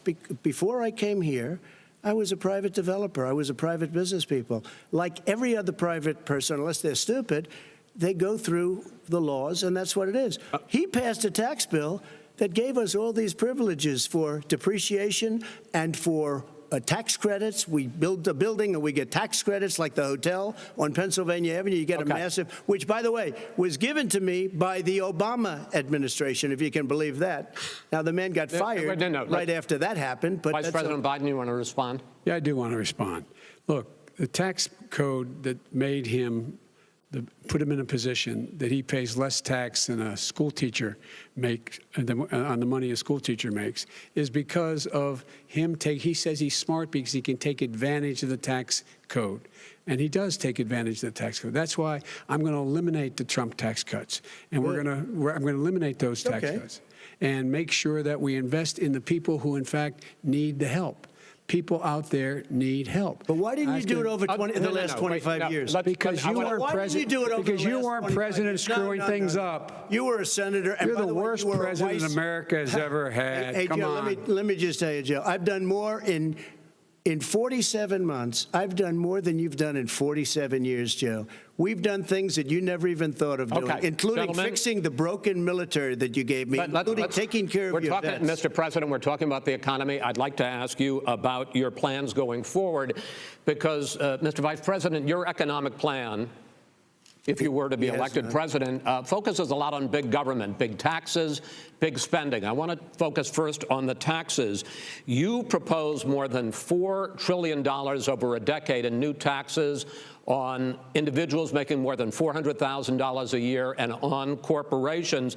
President Trump says that that kind of an increase in taxes is going to hurt the economy as it's just coming out of a recession. Well, just take a look at what the analysis done by Wall Street firms. Points out that my economic plan would create 7 million more jobs than his in 4 years, number one. And number two, it would create an additional $1 trillion in economic growth because it would be about buying American. That we're going to make the federal government spend $600 billion a year on everything from ships to steel to buildings and the like. And under my proposal, we're going to make sure that every penny of that has to be made by a company. But respectfully, sir, I'm talking about taxes, not spending. By the way, I'm going to eliminate a significant number of the tax. I'm going to make the corporate tax 28%. It shouldn't be 21%. You have 91 companies, in the Fortune 500 who don't pay a single penny in tax, making billions of dollars. Why didn't you do it before when you were vice president with Obama? Because you, in fact, passed that. That was your tax proposal. I got it done. And you know what happened? Yeah, you got it done. Our economy boomed like it's never boomed. The economy is busted. Let me finish. Mr. President, let me pick up on that. You would continue your free market approach, lower taxes, more deregulation, correct? Not lower taxes for American people. Excuse me. But in Obama's, you talk about the economy booming, it turns out that in Obama's final 3 years as president, more jobs were created, 1.5 million more jobs than in the first 3 years of your presidency. They had the slowest recovery economic recovery since 1929. It was the slowest recovery. Also, they took over something that was down here. All you had to do is turn on the lights and you pick up a lot. But they had the slowest economic recovery since 1929. Let me tell you about the stock market. When the stock market goes up, that means jobs. It also means 401ks. If you got in, if you ever became president with your ideas, you want to terminate my taxes, I'll tell you what, you'll lose half of the companies that have poured in here will leave, and plenty of companies that are already here, they'll leave for other places. They will leave, and you will have a depression, the likes of which you've never seen. Look, we inherited the worst recession short of a depression in American history. I was asked to bring it back. We were able to have an economic recovery that created the jobs you're talking about. We handed him a booming economy. He blew it. It wasn't booming. He blew it. It wasn't booming. It was the weakest recovery since 1929. Is it fair to say he blew it when fact, there was record low unemployment before COVID? Yeah, but because what he did, even before COVID, manufacturing went in the hole. Manufacturing went in a hole. Excuse me, Chris. Wait. Number two. Chris. Number three. They said it would take. No, you were number two. No. Chris. They said it would take a miracle to bring back manufacturing. I brought back 700,000 jobs. They brought back nothing. They gave up on manufacturing. Part of my standard fare. I'm the guy that brought back the automobile industry. All right, let him. We brought back. I was asked to bring back Chrysler and General Motors. We brought them back right here in the state of Ohio and Michigan. He blew it. They're gone. He blew it. And in fact, they're going. Ohio had the best year it's ever had last year. Michigan had the best year they've ever had. That is not Many true. car companies came in from Germany, from Japan, went to Michigan, went to Ohio. They're not having that. And they didn't come in with you. Mr. Vice President, go ahead. And so you take a look at what he's actually done. He's done very little. His trade deals are the same way. He talks about these great trade deals. You know, he talks about the art of the deal. China's perfected the art of the steal. We have a higher deficit with China now than we did before. We have the highest trade deficit with Mexico. China ate your lunch, down 18%. China ate your lunch, Joe, and no wonder your son goes in and he takes out billions of dollars. Takes out billions of dollars to manage. He makes millions of dollars. And also, while we're at it, why is it, just out of curiosity, the mayor of Moscow's wife gave your son $3.5 million. What did he do to deserve it? What did he do with Burisma to deserve $183,000? You've asked your question, let him answer. None of that is true. Oh, really? He didn't get $3.5 million? Mr. President, Mr. President, please. Totally discredited. Totally discredited. And by the way, well, wait, he didn't get $3.5 million, Joe? Mr. Vice, he got $3.5 million. It is not true. Oh, really? Mr. President, it's an open discussion, please. Now, it's a fact. Well, you have raised an issue. Let the Vice President answer. Discredited. Did Burisma pay him $183,000 a month? With no experience in energy? Mr. President, no job? My son did nothing wrong at Burisma. I think he did. Mr. President, let him answer. He doesn't want to let me answer because he knows I have the truth. His position has been totally, thoroughly discredited. By who? The media? By everybody. Well, by the media, by our allies, by the World Bank, by everyone has discredited. Matter of fact, even the people who testified under oth. So let me ask you this. No, go ahead, Mr. I'm listening to you. People under. He got $3.5 million from Moscow. He testified under oath in his administration, said, I did my job and I did it very well. Oh, really? I did it I'd honorably. like to know who they are. Well, I'll give you the list of the people who testified. No, go ahead, sir. Sure, you've already fired most of them because they did a good job. Some people don't do a good job. With you, go ahead. Wait a minute. You get the final word, Mr. Well, it's hard to get any word in with this clown. Excuse me. Hey, let me just say, Joe. No. I'm Mr. President. $3.5 million, Joe. That is simply. Why did he deserve $3.5 million from Moscow? Look, here's the deal. We want to talk about families and ethics. I don't want to do that. I mean, his family we could talk about all night. His family's already. My family lost a fortune by coming down and helping us with government. And that's such a. Mr. President. Every single one of them lost a fortune. This is not about my family or his family. It's about your family, the American people. He doesn't. That's not true. It doesn't want to talk about what you need. You, the American people. It's about you. That's what we're talking about. All right. That's the end of the segment. We're moving on. He didn't take them. Well, Vice President, no. Can I be honest? It's a very important question. Try to be honest. He stood up. No, the answer to the question is no. Ukraine. No, sir. With $1 billion, if you that is absolutely not true. You're doing it. You're going to have true, gentlemen. I hate to raise my voice, but it seems to be. Why should I be different than the two of you? So here's the deal. Good point. We have 6 segments. We have ended that segment. We're going to go to the next segment. In that segment, you each are going to have 2 uninterrupted moments. In those 2 uninterrupted minutes, Mr. President, you can say anything you want. I'm going to ask a question about race, but if you want to answer about something else, go ahead. But I think that the country would be better served if we allowed both people to speak with fewer interruptions. I'm appealing to you, sir, to do that. Well, and him too. Well, frankly, you've been doing more interrupting than he has. That's all right, but he does plenty. Well, less than, sir, less than plenty. No, less than you have. Let's please continue on.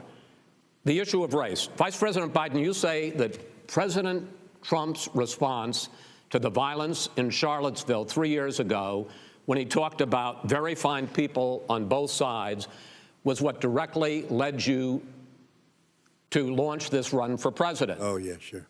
President Trump, you have often said that you believe you have done more for black Americans than any president, with the possible exception of Abraham Lincoln. My question for the two of you is, why should voters trust you rather than your opponent to deal with the race issues facing this country over the next 4 years?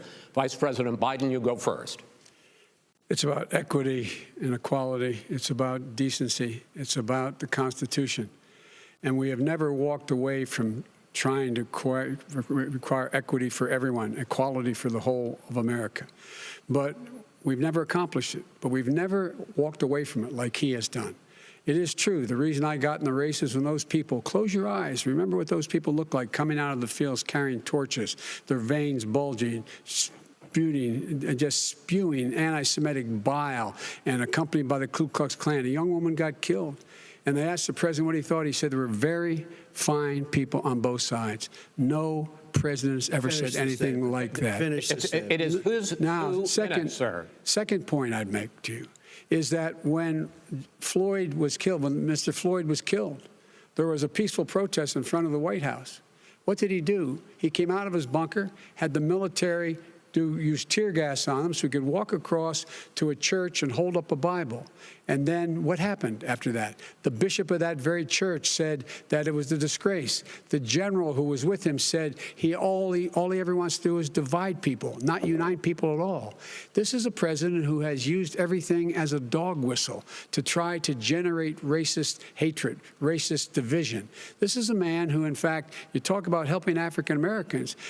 1 in 1,000 African Americans has been killed because of the coronavirus. And if he doesn't do something quickly, by the end of the year, 1 in 500 will have been killed. 1 in 500 African Americans.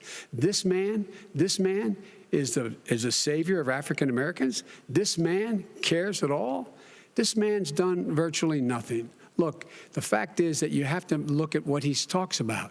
You have to look at what he did. And what he did has been disastrous for the African-American community. So, President Trump, you have 2 minutes. Why should Americans trust you over your opponent to deal with racism? He did a crime bill, 1994, where you call them super predators, African Americans, the super predators, and they've never forgotten it. They've never forgotten it, Joe. No, sir, it's his 2 minutes. So you did that, and they call you a super predator, and I'm letting people out of jail now that you have treated the African American population community, you have treated the black community about as bad as anybody in this country. You did the and that's why, if you look at the polls, I'm doing better than any Republican has done in a long time, because they saw what you did. You call them super predators, and you've called them worse than that, because you look back at your testimony over the years, you've called them a lot worse than that. As far as the church is concerned, and as far as the generals are concerned, we just got the support of 250 military leaders and generals, total support. Law enforcement, almost every law enforcement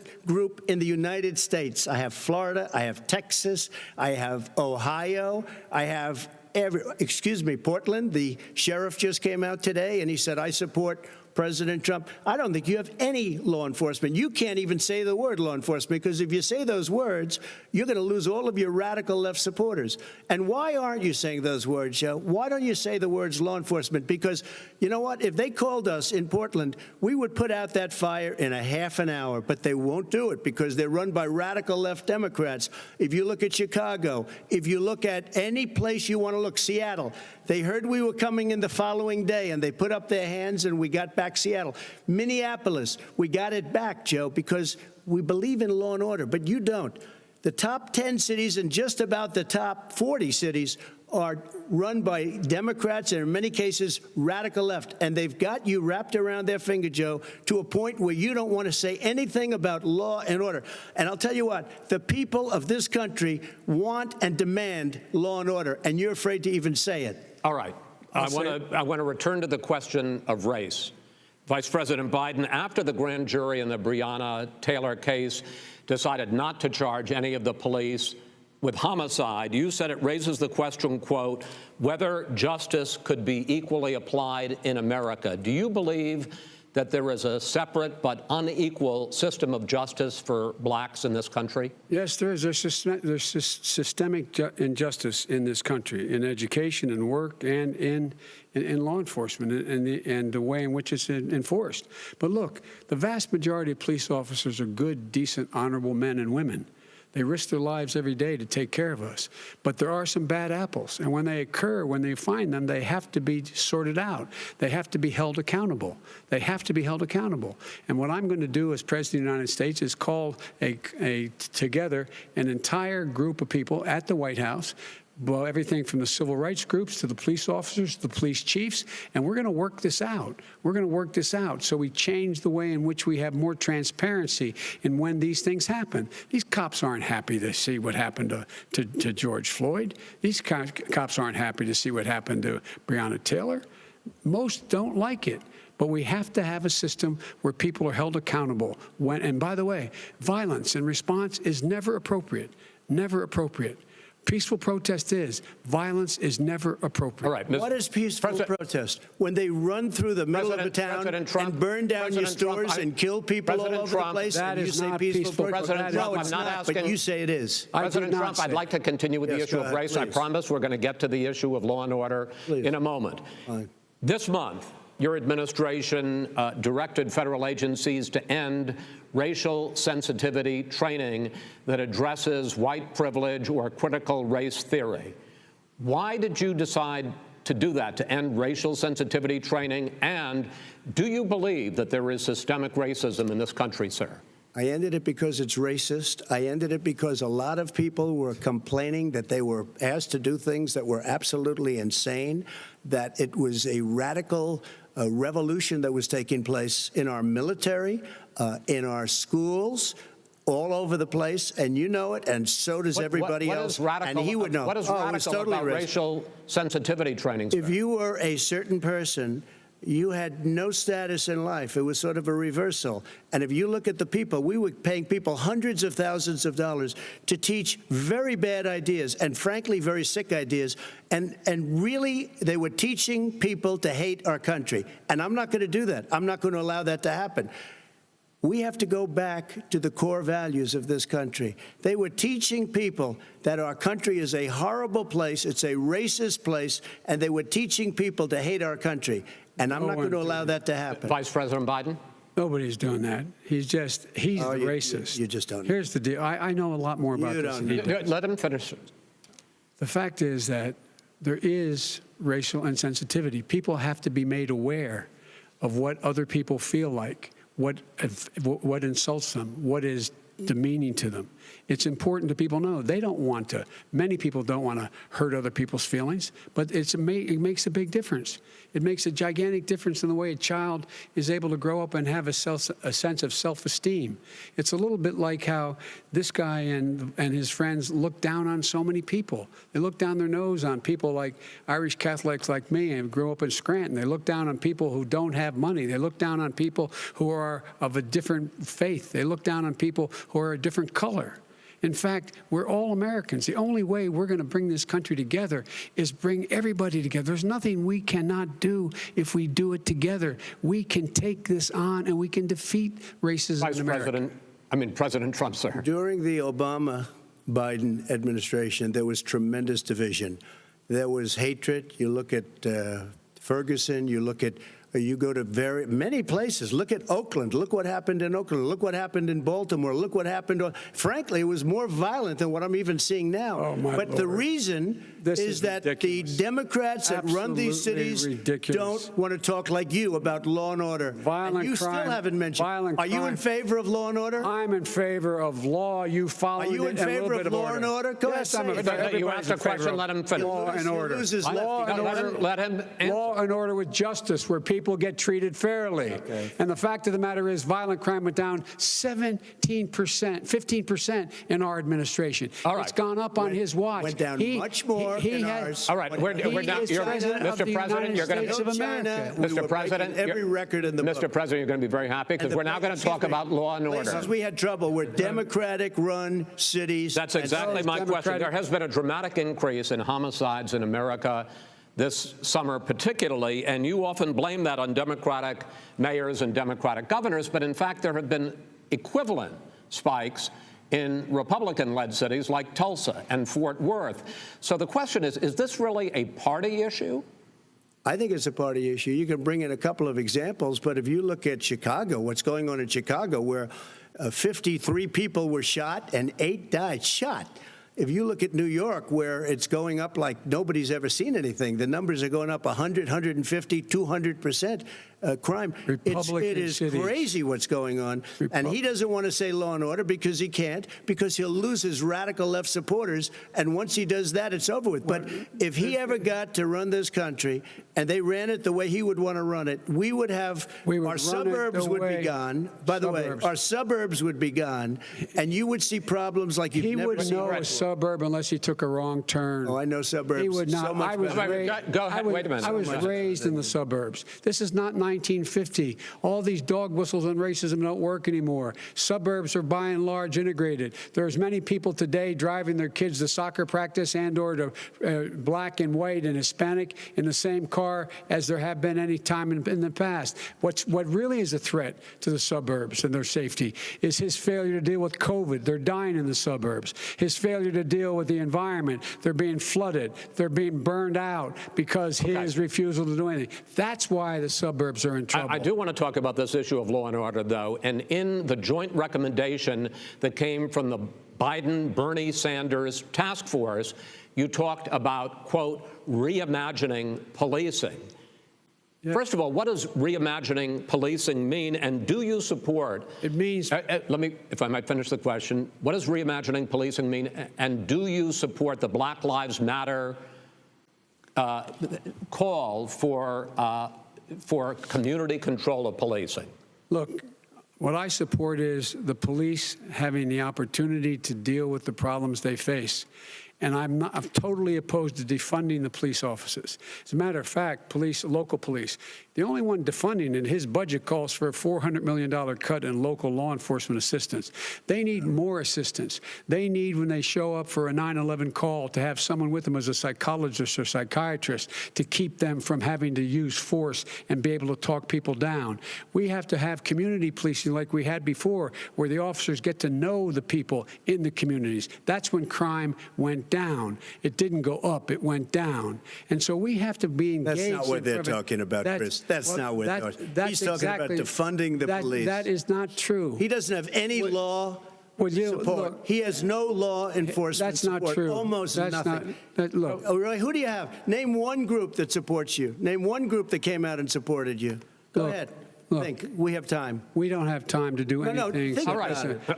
Name one law enforcement group that came out and supported. Gentlemen, I think I'm going to take back the moderator's role, and I want to get to another subject, which is the issue of protests in many cities that have turned violent. In Portland, Oregon, especially, we had more than 100 straight days of protests, which I think you would agree. You talk about peaceful protests. Many of those turned into riots. Mr. Vice President, you say that people who commit crimes should be held accountable. The question I have, though, is, as the Democratic nominee, and earlier tonight you said that you are the Democratic Party right now, have you ever called the Democratic mayor of Portland or the Democratic governor of Oregon and said, hey, you got to stop this, bring in the National Guard, do whatever it takes, but you stop the days and months of violence in Portland? I don't hold public office now. I am a former vice president. I've made it clear. I've made it clear in my public statements that the violence should be prosecuted. It should be prosecuted, and anyone who commits it. But you've never called for the people, the leader. Excuse me, sir. You have never called for the leaders in Portland and in Oregon to call and bring in the National Guard and knock off 100 days of riots. They can, in fact, take care of it if he just stay out of the way. Look here. Oh, really? Really? Here's the thing. I sent in the U.S. Marshals to get the killer of the young man in the middle of the street. They shot him, and for 3 days, President Trump wouldn't do anything. I had to send in the U.S. Marshals. They took care of business. Go ahead, sir. And by the way, you know, his own former spokesperson said, you know, riots and chaos and violence help his cause. That's what this is all about. I don't know who said that. I do. Who? I think Kellyanne Conway. I don't think she said that. She said that. And so here's the But here's the point. The point is that that's what he is, keeps trying to rile everything up. He doesn't want to calm things down. instead of going in and talking to people and saying, let's get everybody together, figure out how to deal with this. What's he do? He just pours gasoline in the fire constantly, and every single solitary time. And to end this, button up this segment, I'm going to give you a minute to answer, sir. You have repeatedly criticized. Wait, I have to answer his statement. No, you have repeatedly. Wait, you have no, you've been talking back and forth. You made a statement. I'm asking you. I would love to end it. Sir, I would love to end it. You know, if you want to switch seats, we could very quickly. We could do that, but I'd send in the National Guard. It would be over. There'd be no problem. Okay, but they don't want to accept the National Guard. You have repeatedly criticized the vice president for not specifically calling out Antifa and other left-wing extremist groups. But are you willing tonight to condemn white supremacists and militia groups and to say that they need to stand down and not add to the violence in a number of these cities, as we saw in Kenosha and as we've seen in Portland? Sure, are you I'm prepared willing to do specifically that, but do it? Well, go ahead, sir. I would say almost everything I see is from the left wing, not from the right wing. So what are you saying? I'm willing to do anything. I want to see peace. Then do it, sir. Say it. Do it. Say it. Do you want to call him? What do you want to call them? Give me a name. Give me a white name. Supremacists and who would you like me to condemn? White supremacists and right Proud Boys, stand back and stand by. But I'll tell you what. Somebody's got to do something about Antifa and the left, because this is not a right-wing problem. This is a left-wing. FBI director This is a left-wing problem. White supremacists. Antifa's an idea, not an organization. Oh, you got it. Not militia. That's what his FBI, FBI director said. Well, then you know what? No, we're done, sir. We're moving on to the next. We're moving. When a bat hits you over the head, that's not an idea. Everybody in your administration tells you the truth has a bad idea. Can I tell you what? You have no idea. Antifa is a dangerous, all right, radical gentlemen, group. we're now moving on to the Trump and Biden records. They'll overthrow you. When a president, I'm going to ask a question. When the president seeks a second term, it is generally a referendum on his record.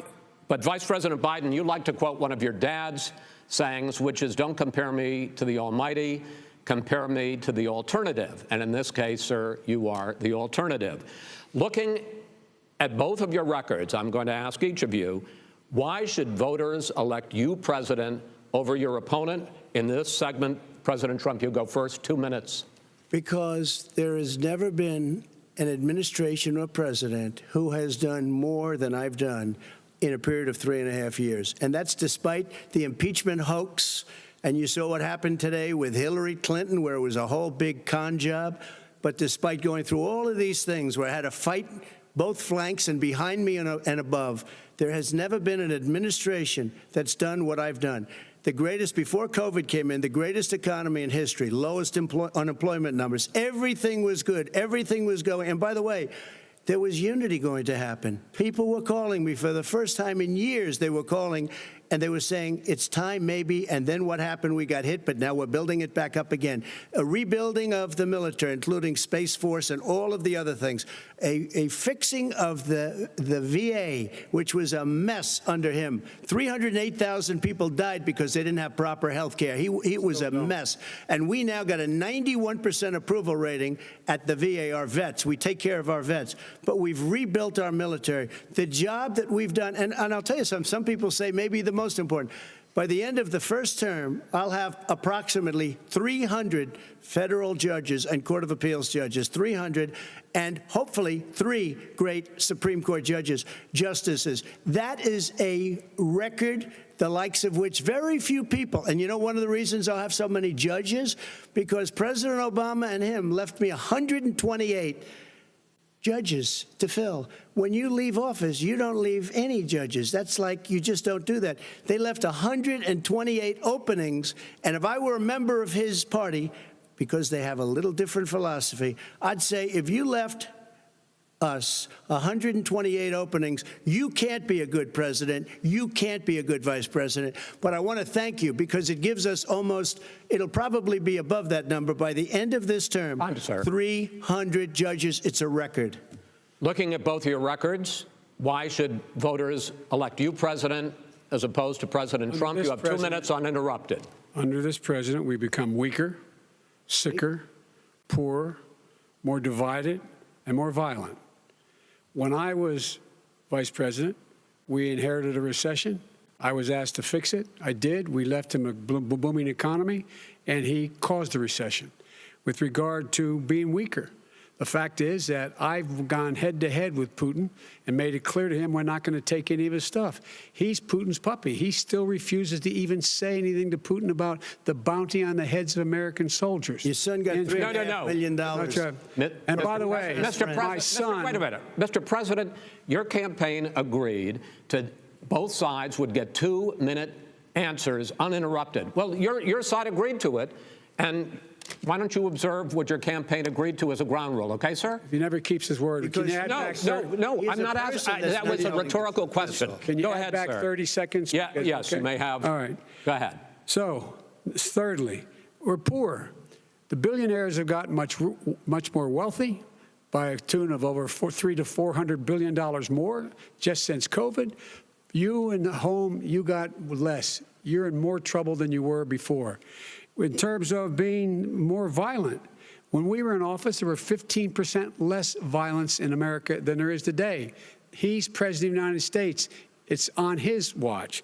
And with regard to more divided, the nation can't stay divided. We can't be this way. And speaking of my son, the way you talk about the military, the way you talk about them being losers and being and just being suckers, my son was in Iraq. He spent a year there. He got the Bronze Star. He got the Conspicuous Service Medal. He was not a loser. He was a patriot, and the people left behind there were heroes. Really? And I resent. Are you talking about Hunter? Are you talking about Hunter? I'm talking about my son, Bo Biden. You're talking about. I don't know Bo. I know Hunter. Yeah, Hunter got thrown out of the military. He was thrown out, dishonorably discharged. That's not true. It wasn't dishonorably. Cocaine use. And he didn't have a job until you became vice president. And once you became vice president, he made a fortune in Ukraine, in China, in Moscow, that is simply and various not other places. True. He made a fortune. My son. And he didn't have a job. My son, like a lot of people we know at home, had a drug problem. He's overtaken it. He's fixed it. He's worked on it, and I'm proud of him. But why was he given tens of millions of dollars? But he wasn't given tens of millions of dollars. That is totally discredited. We've already been through. Totally discredited. We've already been through this. I think the American people would rather hear about more substantial subjects. Well, you know, as the moderator, sir, I'm going to make a judgment call here. Gets $3.5 million from the mayor of Moscow. Let's talk about not true. Gentlemen, that report is totally discredited. Mitt Romney on that committee said it wasn't worth taxpayers' money, that report. It was written for political reasons. You know, I'd like to talk about climate change. So would I. Okay. The forest fires in the West are raging now. They have burned millions of acres. They have displaced hundreds of thousands of people. When state officials there blame the fires on climate change, Mr. President, you said, I don't think the science knows. Over your 4 years, you have pulled the U.S. out of the Paris Climate Accord. You have rolled back a number of Obama environmental records. What do you believe about the science of climate change, and what will you do in the next 4 years to confront it? I want crystal clean water and air. I want beautiful, clean air. We have now the lowest carbon. If you look at our numbers right now, we are doing phenomenally. But I haven't destroyed our businesses. Our businesses aren't put out of commission. If you look at the Paris Accord, it was a disaster from our standpoint. And people are actually very happy about what's going on because our businesses are doing well. As far as the fires are concerned, you need forest management in addition to everything else. The forest floors are loaded up with trees, dead trees that are years old, and they're like tinder, and leaves and everything else. You drop a cigarette in there, the whole forest burns down. You've got to have forest management. What do you You've believe? got to have cuts. What do you believe about the science of climate change, sir? I believe that we have to do everything we can to have immaculate air, immaculate water, and do whatever else we can that's good. You know, we're planting 1 billion trees, the Billion Tree Project, and it's very exciting for a lot of people. You believe that human pollution, greenhouse gas emissions contributes to the global warming of this planet? I think a lot of things do, but I think to an extent, yes. But I also think we have to do better management of our forests. Every year, I get the call, California's burning. California's burning. If that was cleaned, if that were if you had forest management, good forest management, you wouldn't be getting those calls. You know, in Europe, they live their forest cities. They're called forest cities. They maintain their forests. They manage their forests. I was with the head of a major country. It's a forest city. He said, sir, we have trees that are far more, they ignite much easier than California. There shouldn't be that problem. I spoke with the governor about it. I'm getting along very well with the governor. But I said, you know, at some point, you can't every year have hundreds of thousands of acres of land just burned to the ground. But, sir, that's burning down because of a lack of management. But, sir, if you believe in the science of climate change, why have you rolled back the Obama Clean Power Plan, which limited carbon emissions in power plants? Why have you relaxed? Because it was driving energy prices through the sky. Why have you relaxed fuel economy standards that are going to create more pollution from cars and trucks? Well, not really, because what's happening is the car is much less expensive and it's a much safer car, and you're talking about a tiny difference. And then what would happen, because of the cost of the car, you would have at least double and triple the number of cars purchased. We have the old slugs out there that are 10, 12 years old. If you did that, the car would be safer. It would be much cheaper by $3,500. In the case of California, they've simply ignored No, but you would take a lot of cars off the market because people would be able to afford a car. Now, and by the way, we're going to see how that turns out. But a lot of people agree with me, many people. The car has gotten so expensive because they have computers all over the place for an extra little bit of gasoline. And, and I'm okay with electric cars, too. I think I'm all for electric cars. I've given big incentives for electric cars. But what they've done in California is just crazy. Right. Vice President Biden, I'd like you to respond to the president's climate change record, but I also want to ask you about a concern. You proposed $2 trillion in green jobs. You talk about new limits, not abolishing, but new limits on fracking, ending the use of fossil fuels to generate electricity by 2035, and zero net emission of greenhouse gases by 2050. The president says a lot of these things would tank the economy and cost millions of jobs. He's absolutely wrong, number one. Number two, if in fact, during our administration, the Recovery Act, I was in charge, able to bring down the cost of renewable energy to cheaper than or as cheap as coal and gas and oil. Nobody's going to build another coal-fired plant in America. No one's going to build another oil-fired plant in America. They're going to move to renewable energy, number one. Number two, we're going to make sure that we are able to take the federal fleet and turn it into a fleet that's run on their electric vehicles. Making sure that we can do that, we're going to put 500,000 charging stations and all of the highways that we're going to be building in the future. We're going to build an economy that, in fact, is going to provide for the ability of us to take 4 million buildings and make sure that they, in fact, are weatherized in a way that, in fact, they'll emit significantly less gas and oil because the heat will not be going out. There's so many things that we can do now to create thousands and thousands of jobs. We can get to net zero in terms of energy production by 2035. Not only not costing people jobs, creating millions of good-paying jobs, not $15 an hour, but prevailing wage, by having a new infrastructure that, in fact, is green. And the first thing I will do, I will rejoin the Paris Accord. I will join the Paris Accord because with us out of it, look what's happening. It's all falling apart. And talk about someone who has no relationship with foreign policy. Brazil, the rainforests of Brazil are being torn down, are being ripped down. More carbon is absorbed in that rainforest than every bit of carbon that's emitted in the United States. Instead of doing something about that, I would be gathering up and making sure we had the countries of the world coming up with $20 billion and say, here's $20 billion. Stop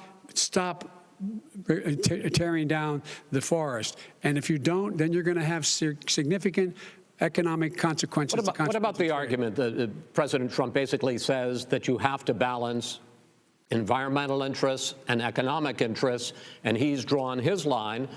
Well, he hadn't drawn a line. He still, for example, he wants to make sure that methane's not a problem. You can now emit more methane without it being a problem. Methane. This is a guy who says that you don't have to have mileage standards for automobiles that exist now. This is a guy who says that Well, the fact is, it's all true. And here's the deal. He's talking about the Green New Deal, and it's not $2 billion or $20 billion, as you said. It's $100 trillion. I'm talking about where they want to rip down buildings and rebuild the building. No, it's the dumbest, most ridiculous. Where airplanes are out of business, where two-car systems are out, where they want to take out the cows too. You know, that's not true either, right? This is a $100 trillion. Look, that's more money than our country could make in 100 years if we're going to the case. All right, let me because I actually, wait a minute, sir. I actually have studied your plan, and it includes upgrading 4 million buildings, weatherizing 2 million homes over 4 years, building 1.5 million energy-efficient homes. So the question becomes, the president is saying, I think some people who support the president would say that sounds like it's going to cost a lot of money and hurt the economy. What it's going to do is going to create thousands and millions of jobs, good-paying jobs. Let him finish, sir. He doesn't know how to do that. $100 billion. The fact is, it's going to create millions of good-paying jobs, and these tax incentives to people for people to weatherize, which he wants to get rid of. It's going to make the economy much safer. Look how much we're paying now to deal with the hurricanes. By the way, he has an answer for hurricanes. He said maybe we should drop a nuclear weapon on them. They may. I never said that. That's what he did say. You made it up. And here's the deal. You make up. We are going to be in a position where we can create hard, good jobs by making sure the environment is clean and we all are in better shape. We spend billions of dollars now, billions of dollars on floods, hurricanes, rising seas. We're in real trouble. Look what's happened just in the Midwest with these storms that come through and wipe out entire sections and counties in Iowa. That didn't happen before. They're because of global warming. We make up 15% of the world's problem. We, in fact, but the rest of the world, we've got to get them to come along. That's why we have to get back into the Paris Accord. All right, gentlemen. Wait a minute, Chris. So why didn't he do it for 47 years? You were vice president. Why didn't you get the world? China sends up real dirt into the air. Russia does. India does. They all do. We're supposed to be good. And by the way, he made a couple of statements. The Green New Deal is $100 trillion. That is not my plan. That's the Green New you want to rebuild every is building. Not my plan. You want to rebuild every If he knew anything about, if he knew anything he made a statement about the military. He said I said something about the military. He and his friends made it up, and then they went with it. I never said it. Okay, that is what not he true. did is he done in this segment. He called the military stupid bastards. I and did he said not it on say tape. He said stupid bastards. He said it. Stop. I would never say that. Play it. Go ahead. Mr. Vice President answered his final question. The final question is, I can't remember which of all his rantings. I'm having a little trouble myself. But and about the economy and about this question of what it's going to cost. The economy. I mean, the Green New Deal and the idea of what your environmental changes will do. The Green New Deal will pay for itself as we move forward. We're not going to build plants that, in fact, are great polluting plants. So do you support the Green New Deal? Pardon me? Do you support? No, I don't support the Green New Deal. Oh, you don't? Oh, well, that's a big statement. I support the radical left. I support the Biden plan that I put forward. Okay. The Biden plan, which is different than what he calls the radical Green New Deal. All right, gentlemen, final segment. Election integrity. As we meet tonight, millions of Americans are receiving mail-in ballots or going to vote early. How confident should we be that this will be a fair election? And what are you prepared to do over the next 5+ weeks? Because it'll not only be to Election Day, but also counting some ballots, mail-in ballots after Election Day.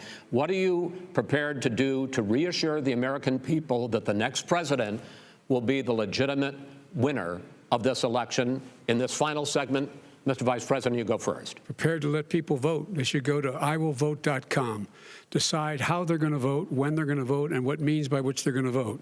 His own Homeland Security director, and as well as the FBI director, says there is no evidence at all that mail-in ballots are a source of of being manipulated and cheating. They said that. The fact is that there are going to be millions of people because of COVID that are going to be voting by mail-in ballots, like he does, by the way. He sits behind the Resolute desk and sends his ballot to Florida, number one. Number two, we're going to make sure that those people who want to vote in person are able to vote because enough poll watchers are there to make sure they can socially distance. The polls are open on time, and the polls stay open until the votes are counted. And this is all about trying to dissuade people from voting because he's trying to scare people into thinking that it's not going to be legitimate. Show up and vote. You will determine the outcome of this election. Vote, vote, vote. If you're able to vote early in your state, vote early. If you're able to vote in person, vote in person. Vote whatever way is the best way for you, because he cannot stop you from being able to determine the outcome of this election. And in terms of whether or not when the votes are counted, and they're all counted, that will be accepted. If I win, that will be accepted. If I lose, that'll be accepted. But by the way, if in fact he says he's not sure what he's going to accept, well, let me tell you something. It doesn't matter, because if we get the votes, it's going to be all over. He's going to go. He can't stay in power. It won't happen. It won't happen. So vote. Just make sure you understand you have it in your control to determine what this country is going to look like the next 4 years. Is it going to change, or you get 4 more years of these lies? Mr. President, 2 minutes. So when I listened to Joe talking about a transition, there's been no transition from when I won. I won that election. And if you look at crooked Hillary Clinton, if you look at all of the different people, there was no transition, because they came after me trying to do a coup. They came after me spying on my campaign. They started from the day I won, and even before I won, from the day I came down the escalator with our First Lady. They were a disaster. They were a disgrace to our country. And we've caught them. We've caught them all. We've got it all on tape. We've caught them all. And by the way, you gave the idea for the Logan Act against General Flynn. You better take a look at that, because we caught you in a sense. And President Obama was sitting in the office. He knew about it, too. So don't tell me about a free transition. As far as the ballots are concerned, it's a disaster. A solicited ballot, okay, solicited is okay. You're soliciting, you're asking, they send it back, you send it back. I did that. If you have an unsolicited, they're sending millions of ballots all over the country. There's fraud. They found them in creeks. They found some with the name Trump, just happened to have the name Trump just the other day in a waste paper basket. They're being sent all over the place. They sent 2 in a Democrat area. They sent out 1,000 ballots. Everybody got 2 ballots. This is going to be a fraud like you've never seen. The other thing, it's nice on November 3rd, you're watching and you see who won the election. And I think we're going to do well, because people are really happy with the job we've done. But you know what? We won't know. We might not know for months, because these ballots are going to be all over. Take a look at what happened in Manhattan. Take a look at what happened in New Jersey. Take a look at what happened in Virginia and other places. They're not losing 2%, 1%, which, by the way, is too much. An election could be won or lost with that. They're losing 30 and 40%. It's a fraud, and it's a shame. And can you imagine where they say, you have to have your ballot in by November 10th. November 10th. That means that's 7 days after the election, in theory, should have been announced. Okay. We have major states with that. Sir, all run by Democrats. 2 minutes is 2 minutes. All run by Democrats. It's President Trump, it's a rigged election. You're going to be able to continue. You have been charging for months that mail-in balloting is going to be a disaster. You say it's rigged, that it's going to lead to fraud. But in 2018, in the last midterm election, 31 million people voted mail-in voting. That was a quarter, more than a quarter, of all the voters that year cast their ballots by mail. Now that millions of mail-in ballots have gone out, what are you going to do about it? And are you counting on the Supreme Court, including a Justice Barrett, to settle any dispute? Yeah, I think I'm counting on them to look at the ballots, definitely. I hope we don't need them in terms of the election itself. But for the ballots, I think so, because what's happening is incredible. I read today, where at least 1% of the ballots for 2016 were invalidated. They take them. We don't like them. We don't like them. But what are you going to do about it? There are millions of ballots going out right now. What you do is you go and vote. You do a solicited ballot, and that's okay, or you go and vote. I'm asking you about the fact that millions of people you go and vote. You go and vote but like what I'm they saying is, what are like you they gonna do used about to the in fact the that old. millions of people? You either do, Chris, a solicited ballot where you're sending it in, they're sending it back, and you're sending. They have mailmen with lots of it. Did you see what's going on? Take a look at West Virginia. Mailmen selling the ballots. They're being sold. They're being dumped in rivers. This is a horrible thing for our country. This is not going to end well. There is no this evidence is of that. not going to end well. 5 states have had mail-in ballots for the last decade or more. 5, including 2 Republican states. And you don't have to solicit the ballot. It's sent to you. It's sent to your home. What they're saying is that it has to be a postmark by election day. If it doesn't get in till the 7th, 8th, 9th, it still should be counted. He's just afraid of counting the votes because You're wrong. You're wrong. I want to continue with you on this, Vice President Biden. Chris, he's so wrong when he makes a statement like that. Excuse me. Vice President Biden, the biggest problem, in fact, over the years with mail-in voting has not been fraud historically. It has been that sizable numbers, sometimes hundreds of thousands of ballots are thrown out because they have not been properly filled out, or there is some other irregularity, or they missed the deadline. So the question I have is, are you concerned that the Supreme Court with a Justice Barrett will settle any dispute? I'm concerned that any court would settle this because here's the deal. When you get a ballot and you fill it out, you're supposed to have an affidavit. If you didn't know, you have someone say that this is me.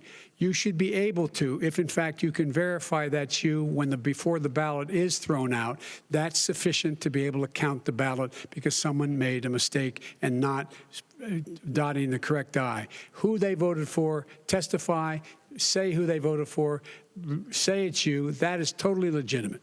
All right. Excuse me, Chris, when you have 80 million ballots I have a final sent in question. and swamping the system, you know it can't be done. You know it can't, and already there's been so fraud. Mail service delivers 185 million pieces of mail a day. In 8 states, we can keep talking. In 8 states, election workers are prohibited currently by law, 8 states, from even beginning to process ballots, even take them out of the envelopes and flatten them until Election Day. That means that it's likely, because there's going to be a huge increase in mail-in balloting, that we are not going to know on election night who the winner is, that it could be days, it could be weeks, could be months, until we find out who the new president is. So first for you, sir, finally for the Vice President, I hope neither of you will interrupt the other. Will you urge your supporters to stay calm during this extended period, not to engage in any civil unrest? And will you pledge tonight that you will not declare victory until the election has been independently certified? President Trump, you go first. I'm urging my supporters to go into the polls and watch very carefully, because that's what has to happen. I am urging them to do it. As you know, today there was a big problem. In Philadelphia, they went in to watch. They're called poll watchers, a very safe, very nice thing. They were thrown out. They weren't allowed to watch. You know why? Because bad things happen in Philadelphia, bad things. And I am urging my people. I hope it's going to be a fair election. If it's a fair election, I am 100% on board. But if I see tens of thousands of ballots being manipulated, I can't go along with that. And I'll tell you what, does that from mean, a common sense, does that mean you're going to tell your people to take to the street? It means you have a fraudulent election. You're sending out 80 million ballots. They're not equipped to. These people aren't equipped to handle it. Number one. Number two, they cheat. They cheat. Hey, they found ballots in a waste paper basket 3 days ago, and they all had the name military ballots. They were military. They all had the name Trump on them. Vice President you think Biden, that's good? Vice President Biden, final question for you. Will you urge your supporters to stay calm while the vote is counted, and will you pledge not to declare victory until the election is independently certified? Yes, and here's the deal. We count the ballots, as you pointed out. Some of these ballots in some states can't even be opened until Election Day. And if there's thousands of ballots, it's going to take time to do it. And by the way, our military, they've been voting by ballots since at the end of the Civil War, in effect. And that's what's going to happen. Why was it not? Why is it for them somehow not fraudulent? It's the same process. It's honest. No one has established at all that there is fraud related to mail-in ballots. that somehow it's a fraudulent process. It's already been established. Take a look at Carolyn Maloney's race. I asked you had an opportunity to respond. Look at Carolyn Maloney. Go ahead. They have no idea what happened. Vice President Biden, go ahead. He has no idea what he's talking about. Here's the deal. The fact is, I will accept it, and he will too. You know why? Because once the winner is declared, after all the ballots are counted, all the votes are counted, that'll be the end of it. That'll be the end of it. And if it's me, in fact, fine. If it's not me, I'll support the outcome. And I'll be a president not just for the Democrats. I'll be a president for Democrats and Republicans. And this guy, I want to see an honest ballot count. Gentlemen, you say that's the end of it? This is the end of this debate? Honest ballot count. We're going to leave it there.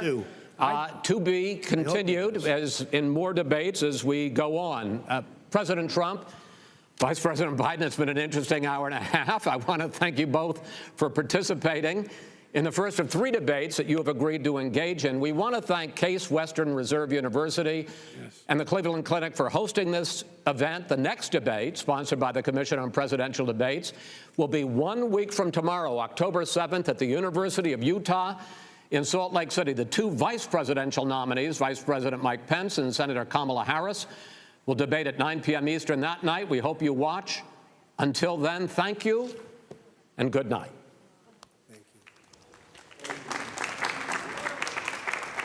Thank you.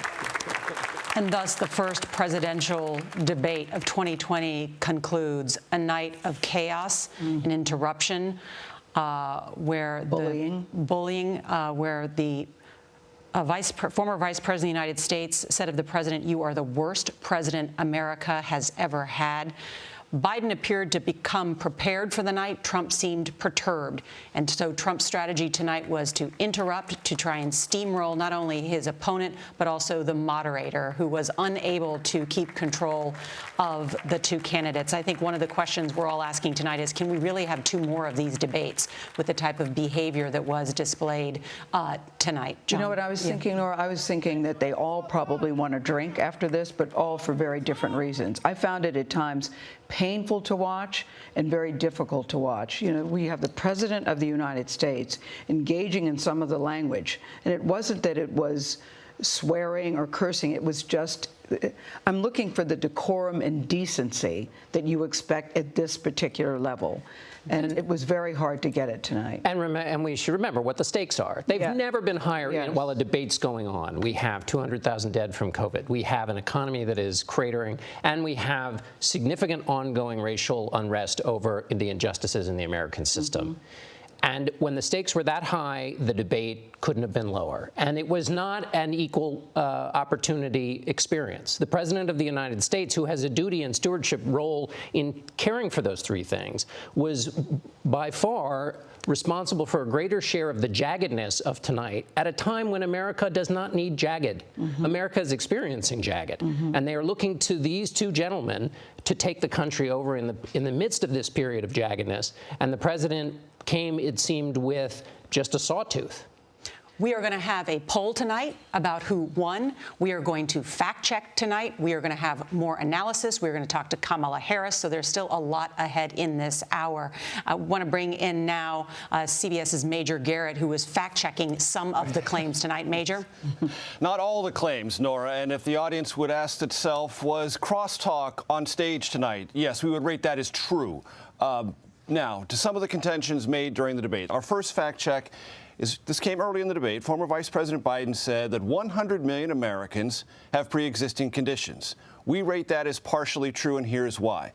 In 2017, this would be the Trump administration's Department of Health and Human Services released a study, and it found that 23% to 51% of non-elderly Americans, meaning those under the age of 65, or 61 million to 133 million Americans, have pre-existing conditions. That's why we rate that claim as partially true.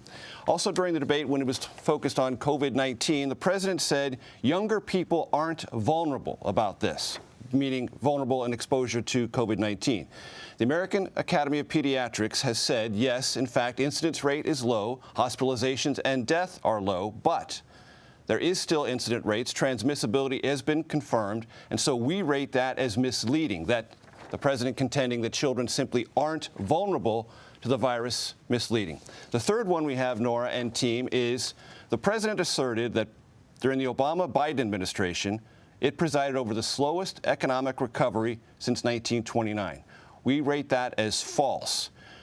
Economists will differ on all sorts of things when it comes to economic numbers, but it is clear to say that the slowest recovery from a recession was after the 2001 dot-com bubble burst, and that the recovery from the Great Recession, while slow, and by historic standards not nearly as great as recoveries from deep recessions, it was not the slowest recovery since 1929, which is why we rate it as false.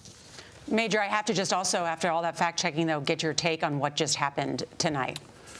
So, to your point, Nora, the president clearly wanted to do everything he could to get Joe Biden, the former vice president, either off his game or distracted by his mere presence. And I was in contact with Biden debate prep specialists, and they said the big challenge for the former vice president was to not take that, was to stay on point. He tried the best he could, but he also got personal in ways that I think the debate team would have preferred that he not.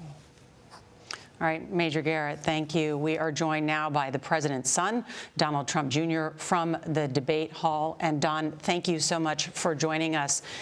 We've witnessed the national polls for the last several months with Joe Biden ahead by double digits. We see in Ohio now that Joe Biden closing in on a state that your father won handling.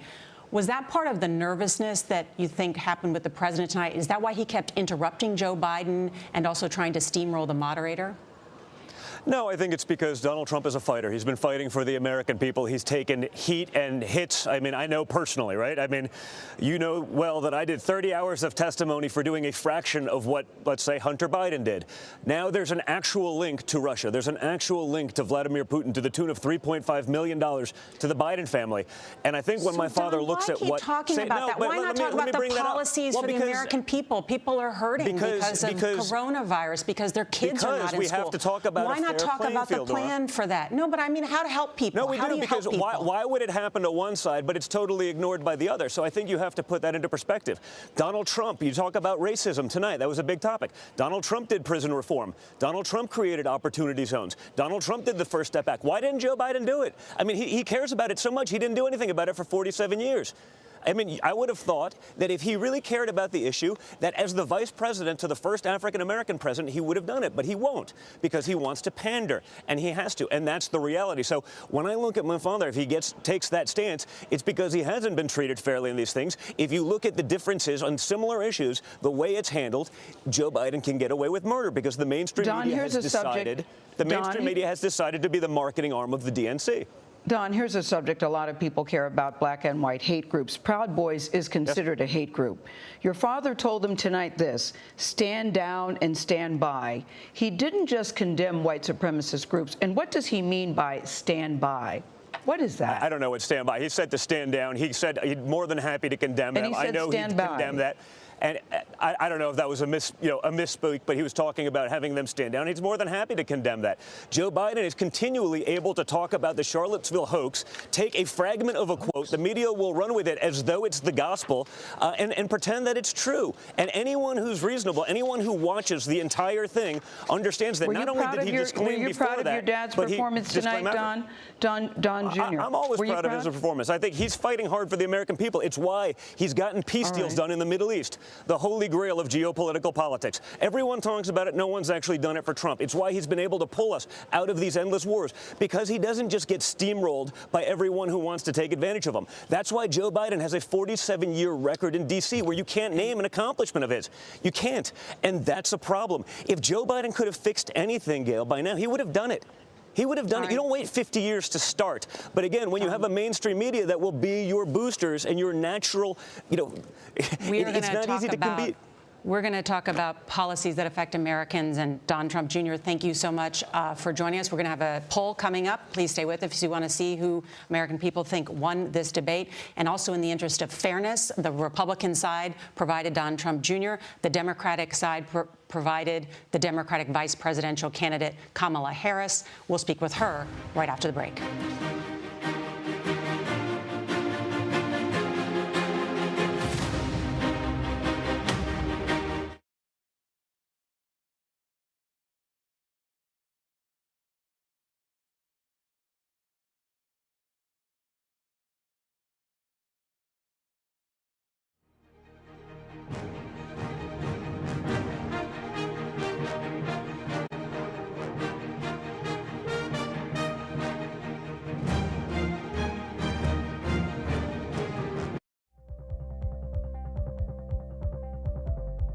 Go to the ends of the earth. Right now. We got something crazy. And reach for the stars. There we are. Time. Yes, it's my comeback. Hey, this is pretty fun. But wait, there's more. Experience thought-provoking, Welcome to the idea of being a human being. innovative, and truly original reporting. Look through a telescope and go, wow. Because there's always something new under the sun on CBS Sunday morning. COVID has taken the lives of tens of thousands of Americans.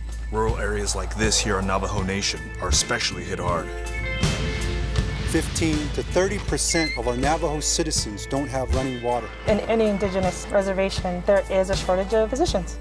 Native Americans are amongst the most vulnerable and hardest hit by COVID. Yeah, the more we lose our elders to COVID-19, the more we lose our language and our way of life. We need to bring awareness to the attention of Washington, D.C. and United States citizens that there is a need to focus on the first citizens of this country.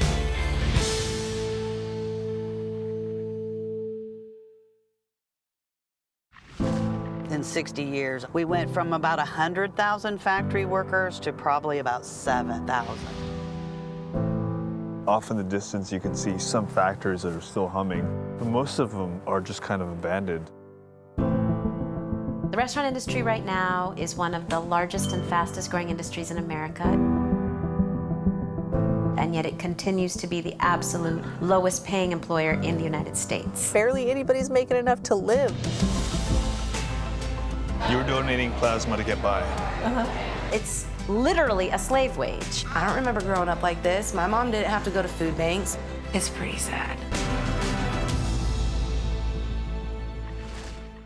Even really young kids are feeling what's going on right now. How should parents be talking to them about this whole question of racial justice? How do we embrace this moment and turn it into real change? What we really must focus on is moving from protesting to policy. Join Gail, Anthony, and Tony on CBS This Morning. CBSN Los Angeles. Get local news, breaking news, anytime, anywhere. It's easy to find us, and it's free. Download the CBS News app on your favorite devices. CBSN Los Angeles, streaming 24/7. You can watch CBSN 24/7. We've got an amazing story to share with you. I understand you have some breaking news. How does it all play out? It's quite an adventure here at CBSN. It's been a day.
To compare and contrast the candidates, and I think tonight provided a very clear contrast. On the one hand, you had Joe Biden, who looked into the camera, who spoke to the American people continuously, who understood who was important on that stage, which is American families. And then you had Donald Trump, who really, I think, really denigrated the office of the President of the United States, much as he has done over the course of the last 4 years. Senator, you talked about the former vice president looking right into the camera, but his answer on court packing, adding more justices to the court, just sounds like a straight-up dodge. Why won't he talk about what he wants to do, what he thinks should happen? Well, I think he's very clear, John, which is that he is focused, as we all should be, on the next 35 days. And he is focused on, one, the process by which we're even having the conversation about the United States Supreme Court. We all just honored, and I was there while the great Ruth Bader Ginsburg was lying in state, the first woman ever. And now we see that the president and the Senate Majority Leader are pushing through a nominee while Americans are voting. We're not even talking about a debate, as has occurred in the past, about election year. We're talking about literally during an election. Almost 1 million people have voted, and they're trying to ram this nominee through, clearly for political purposes. So I think Joe was right to require the discussion to be focused on what is actually happening right now and the unfairness of it and the hypocrisy with which it is being done. Senator Kamala Harris, we're out of time, but thank you for joining us tonight, and we look forward to speaking with you again. Coming up next, who won the debate? We'll have the results from our CBS News Instant Poll.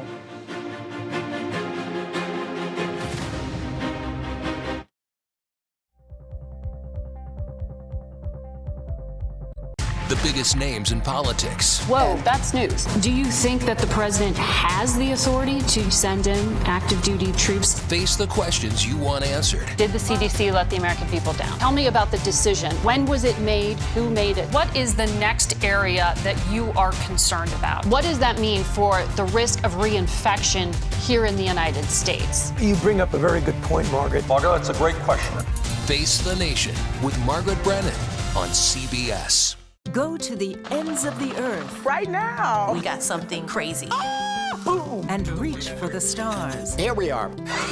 Time. Yes, it's my comeback. Hey, this is pretty fun. But wait, there's more. Experience thought-provoking, I'm open to the idea of being a human being. innovative, and truly original reporting. Look through a telescope and go, wow. Because there's always something new under the sun on CBS Sunday morning.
Well, we've got some instant analysis, so let's bring in Anthony Salvanto, our Elections and Surveys Director. And Anthony, the moment we've been waiting for, what have you learned?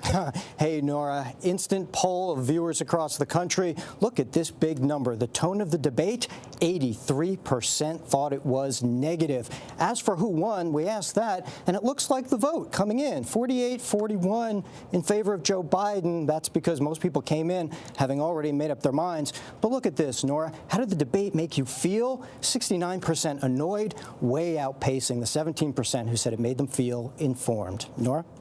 Anthony, thank you. Yeah, many people were watching this debate with a pit in their stomach. At 2 times, I think, Vice President Joe Biden called the president a clown and said, will you just shut up?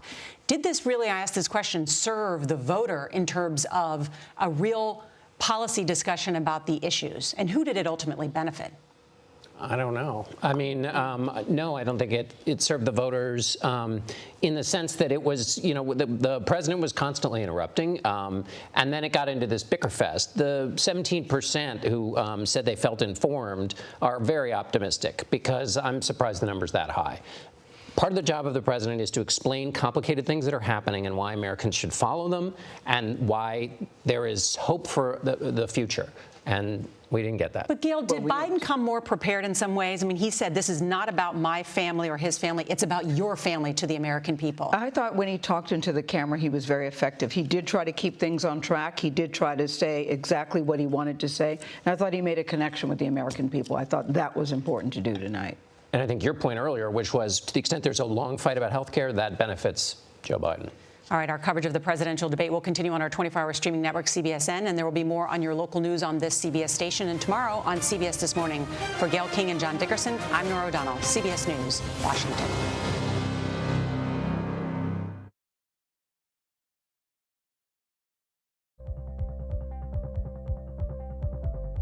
So, I've got a question for you. What if you could watch all the CCO news you want and see all your favorite CCOers anytime, anywhere? Well, you can. Go ahead and grab your phone. Come on, I know it's close by. And go to WCCO.com or get the app and poof, there we are, right next to all those other networks you stream. Bonus time, it's free. You heard right, zip nada zilch, free. CBSN Minnesota, built by CBS News, powered locally by WCCO. Wherever you are, wherever you go, breaking Bay Area news, live. This is CBSN Bay Area. I'm Michelle Griego. CBSN Bay Area. In your hand, on demand, and absolutely free. Highly updated top local stories and weather where you live. Available everywhere. Powered by KPIX5 News. CBSN Bay Area. Always on, always free at KPIX.com. We spoke to black officers all around the country about the challenges that they face. When you're not in uniform, are you ever concerned for your safety? Out of uniform, I'm just another guy. I'm a black man first. CBSN Pittsburgh, your neighborhood news, streaming 24/7. Anytime, anywhere. Find it on KDKA.com and on all your favorite devices.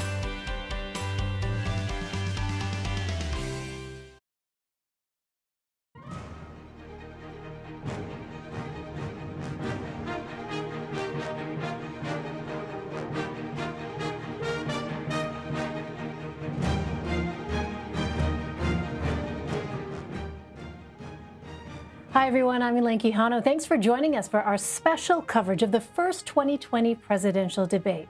President Trump and Joe Biden faced off in Cleveland Tuesday night. For nearly an hour and a half, the candidates did not hold back. The first question was about the president's Supreme Court nominee, but the conversation quickly turned to a number of other issues, including health care, abortion, and Bernie Sanders. That was in the first 10 minutes. If you tuned in, crosstalk might have been a main takeaway. Moderator and Fox News host Chris Wallace stopped multiple times during the debate to remind the candidates of the rules, saying at one point the American people would benefit from uninterrupted answers. The candidates were asked about a range of critical issues impacting the country. That included the coronavirus pandemic, the struggling economy, climate change, and racial injustice. On that note, President Trump was asked if he would condemn white supremacists.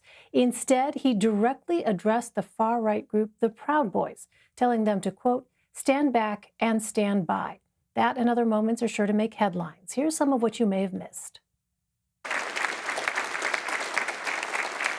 We won the election, and therefore we have the right to choose her, and very few people knowingly would say otherwise. The American people have a right to have a say in who the Supreme Court nominee is. They're not going to get that chance now because we're in the middle of an election already. It's China's fault. It should have never happened. They stopped it from going in, but it was China's fault. You should get out of your bunker and get out of the sand trap and get in your golf course and go in the Oval Office and bring together the Democrats and Republicans and fund what needs to be done now to save lives. He will shut it down again. He will destroy this country. You take a look at what's happening at some of your Democrat-run states where they have these tough shutdowns. And I'm telling you, it's because they don't want to open it. Mr. President, I'm asking you a question.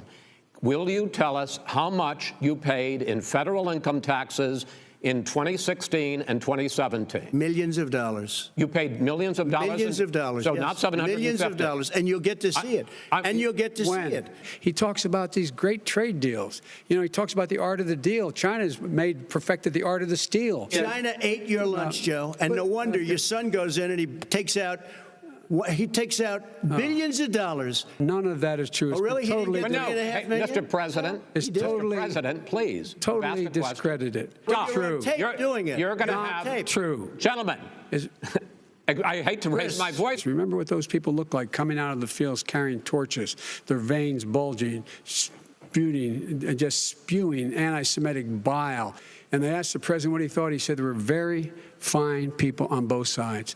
No president has ever said anything like that. You can't even say the word law enforcement, because if you say those words, you're going to lose all of your radical left supporters. Look, what I support is the police having the opportunity to deal with the problems they face. And I'm totally opposed to defunding the police officers. Are you willing tonight to condemn white supremacists and militia groups? Sure. I would say almost everything I see is from the left wing, not from the right wing. So what are you saying? I'm willing to do anything. I want to see peace. Then do it, sir. Say it. Do it. Say it. Do you want to call him? What do you want to call them? Give me a name. Give me a white name. Supremacists and who would you like me to condemn? White supremacists and right Proud Boys, stand back and stand by. And will you pledge tonight that you will not declare victory until the election has been independently certified? I'm urging my supporters to go into the polls and watch very carefully, because that's what has to happen. Here's the deal. The fact is, I will accept it, and he will too. You know why? Because once the winner is declared, after all the ballots are counted, all the votes are counted, that'll be the end of it. Perfect. Okay. For more, I'm joined by Caitlin Huey-Burns, Nicole Killian, and Major Garrett. Caitlin is CBSN's political reporter and joins us from Cleveland. Nicole is a CBS News Washington correspondent, and Major is CBS News Chief Washington correspondent. They both join us from Washington. All right. I feel like we can collectively exhale now. So let me start with you, Caitlin, because you are there in Cleveland. What were some of the biggest things that voters were looking for from both candidates tonight? Well, heading into tonight, we know from our CBS News Battleground Tracker that most people have made up their minds and were really tuning in, 73% tuning in to see their preferred candidate. Only 6% were tuning in to have their vote be persuaded, that were persuasive voters. I can say that after going through text chains with various groups of friends and family, I think the consensus was, if we can talk kind of in emojis, the face palm emoji or the kind of cringe face emoji, I think by and large, a lot of people tuning in tonight were just disgusted by the whole process, couldn't hear the candidates. I don't know which voters are served by what we saw tonight. And if we're looking for answers about who won this debate or who benefited, I think people that may have tuned it off or turned it off early may have been the winners of tonight. Major, I want to turn to you next because for people who aren't aware, you have studied Donald Trump, the candidate, from the very beginning. Sure. You are someone who has attended numerous rallies, countless rallies. You are also familiar, of course, with Joe Biden, covering him during his time in the Senate as well as in the Obama administration. So based on your observations and your experience covering both of these candidates, what is it that you actually saw from both men on that stage tonight?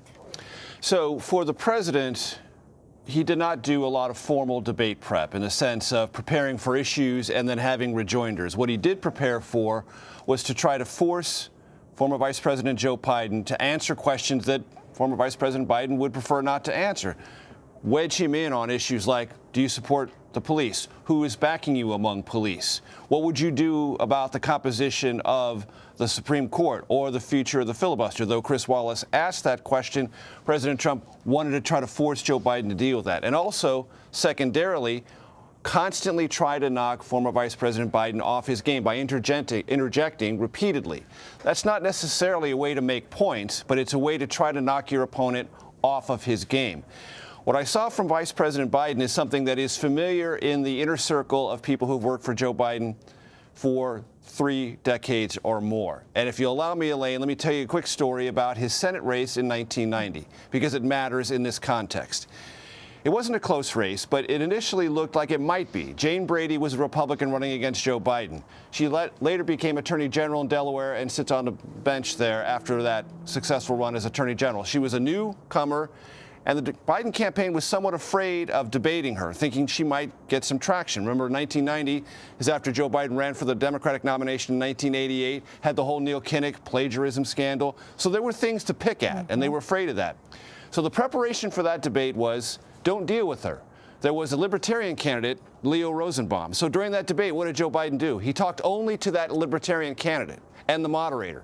He tried his level best to ignore the agitator, the Republican challenger. I thought I saw some of that tonight, where you saw Joe Biden talk to Chris Wallace and then talk to camera. Try as best as he could not to let the president get in his head or knock him off his game. Sometimes he wasn't successful at that, but I know from the Biden debate prep, that's what they were trying to do. Recreate that moment in 1990 where he didn't take the bait, he wasn't knocked off his game, and he tried to stay as close to his agenda items and his approach as he possibly could. Nicole, let me turn to you. This debate, of course, took place against the backdrop or in the midst of this coronavirus pandemic, which has claimed the lives of more than 200,000 people in the United States. I want to play a little bit of sound from former Vice President Joe Biden in response to a question about the president's handling of the pandemic. Let's go ahead and take a listen. This is SOT 3, Control Room. When he was presented with that number, he said, it is what it is. Well, it is what it is because you are who you are. That's why it is. The president has no plan. He hasn't laid out anything. He knew all the way back in February how serious this crisis was. He knew it was a deadly disease. What did he do? He's on tape as acknowledging he knew it. He said he didn't tell us or give people a warning of it because he didn't want to panic the American people. You don't panic. He panicked. I laid out back in March exactly what we should be doing. And I laid out again in July what we should be doing. We should be providing all the protective gear possible. We should be providing the money the House has passed in order to be able to go out and get people the help they need to keep their businesses open schools that cost a lot of money. You should get out of your bunker and get out of the sand trap and get in your golf course and go in the Oval Office and bring together the Democrats and Republicans and fund what needs to be done now to save lives. Nicole, how did we see President Trump defend his response to the pandemic, and how does that fit in with what we've heard from the president over the course of the pandemic? Well, for one, we saw him pull out his mask, which he's gotten questioned about a lot as far as holding these campaign events without bringing all these supporters together, without taking the necessary protocols. And he defended that by saying, everything's been fine and, nobody would come to see Joe Biden. They're just coming to hear me. But as far as the pandemic response, certainly we heard the president make a defense that he has made time and again, that, he did act, that he did, get masks and he got the gowns and they're working on therapeutics. And, he pretty much used the media as an out, blaming media coverage as far as the one area where he felt that things had gone awry. But, Joe Biden certainly for a while now has been arguing that the president has failed when it comes to the pandemic. And you saw him kind of make those arguments again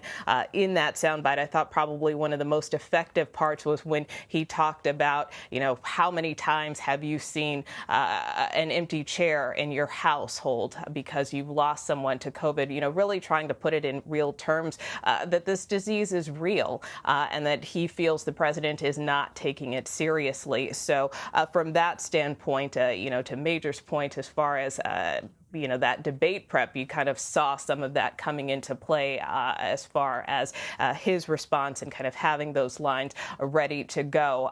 But look, as far as the tone, all I can say is my notes just had guns blazing. The bottom line is that we're 5 weeks away. There's a lot on the line. And so I think that's why you saw, such an aggressive tone by both candidates tonight, simply because there's not much time left. Major, I know you have to get going in a few minutes, so I want to ask you this next question here before you go. So this debate came days after this New York Times report that alleges the president paid no income tax for 11 out of the 18 years that they reviewed.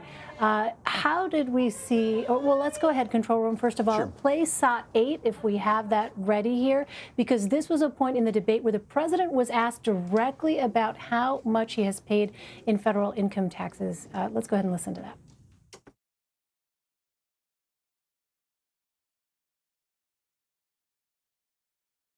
No, Mr. President, I'm asking you a question. Will you tell us how much you paid in federal income taxes in 2016 and 2017? Millions of dollars. You paid millions of dollars? Millions of dollars, So yes. not 750? Millions of dollars, and you'll get to see it. And you'll get to see it. But let me just tell you, Chris, let me just tell you something, that it was the tax laws. I don't want to pay tax. Before I came here, I was a private developer. I was a private business people. Like every other private person, unless they're stupid, they go through the laws, and that's what it is. Major, what do you make of that answer and also this story? Because at this point, as we've said over and over, a lot of folks have their minds made up at this point. What did you make of his answer, and what have you made of his response to that story? So the answer, I paid millions in taxes, has a ring of truth to it in the sense that the Trump organization paid millions of federal taxes for things related to its business efforts. You pay payroll taxes and other things. What the question was trying to drive at was what was the personal tax payment from President Trump. And when he said millions of dollars, he was referring to the Trump organization, not to himself personally. That's the way that his campaign, and that's the way those who speak on his behalf financially have tried to characterize this. The president has a golden opportunity to prove the New York Times to be completely wrong. He called it fake news on Twitter. Prove it. How do you do that? By releasing the tax documents and saying, see, you misread everything. All this is false, but he won't do that. He keeps promising he will, but the American people have already known and come to know that that promise continues and has continued since 2016, when he told Hillary Clinton, I'll release my taxes against the will and the advice of my lawyers. Never has done that. So that is his response on the specific question. The one aspect of the New York Times reporting, and CBS News hasn't seen the tax documents, we haven't verified it, we're just going off the assertions made by the New York Times, is that the story of Donald Trump is one extensive business exaggeration. That one of the reasons he did not pay a large amount in personal taxes is because he was constantly asserting through tax documents that were verified, apparently, that he lost so much money he didn't have a tax liability, which means he's a churning loser in business, not a churning winner. For those who believe that mystique is important to their support for Donald Trump, that could be somewhat destabilizing. Do I think that's going to be a wave-type process for Trump supporters? I do not. I believe that they have bought into this, have continued to buy into it, and are not going to take their cues from the investigative team at the New York Times. And when they hear the president say, I paid millions of taxes, they'll say, he probably did. And if he didn't, just as he said in 2016, he was smart not to. What I thought was a kind of a missed opportunity for Vice President Biden is to say, look, the Trump campaign has said, I'm going to raise all these taxes. You know what? I am going to raise taxes on people who are wealthy, and I'm going to use that opportunity to rewrite the tax code to take away some of these provisions that are unnecessarily and unfairly generous to those at the upper income. He could have easily said that and made a nice pivot off of his tax plan, but he did not. I thought that was, for whatever reason, a missed opportunity for the Biden campaign. All right, Major Garrett, I know you have to go. Thank you so much for being with us at this late hour. Caitlin Huey-Burns, I want to turn back to you there in Cleveland. Remind us of the backdrop, because We spoke to you many months ago about what Democratic primary voters had been looking for in a Democratic candidate in the lead up to this very moment. What is it that you heard over and over from them about the kinds of qualities that they were looking for as they were assessing the candidates? Because I know we've talked about this a lot in the past. This moment and these kinds of moments were precisely what people were factoring in to their assessment. Absolutely. When primary voters were sizing up all the candidates way back in 2019 and throughout the course of the primary, they were imagining a night like tonight where the candidate that they would choose would have the chance to go toe-to-toe with Donald Trump. What we also heard over the course of the campaign, and I went to lots and lots of Biden events, followed him closely throughout the course of his primary campaign, he had these moments on the campaign trail. They were few and far between, but he did have these moments where he was asked a question and didn't like the question by a voter and actually took that voter on. There was a moment in Iowa where I was at a small town hall when a voter stood up and started to make these allegations against Hunter Biden, and the former vice president got really defensive and really stared him down. And when I talked to voters after that event and at subsequent events around the state on that trip, they said time and time again that that's the kind of Biden that they wanted to see, that they wanted to see this fighter, that they wanted to see someone who could really go on the offense against Donald Trump.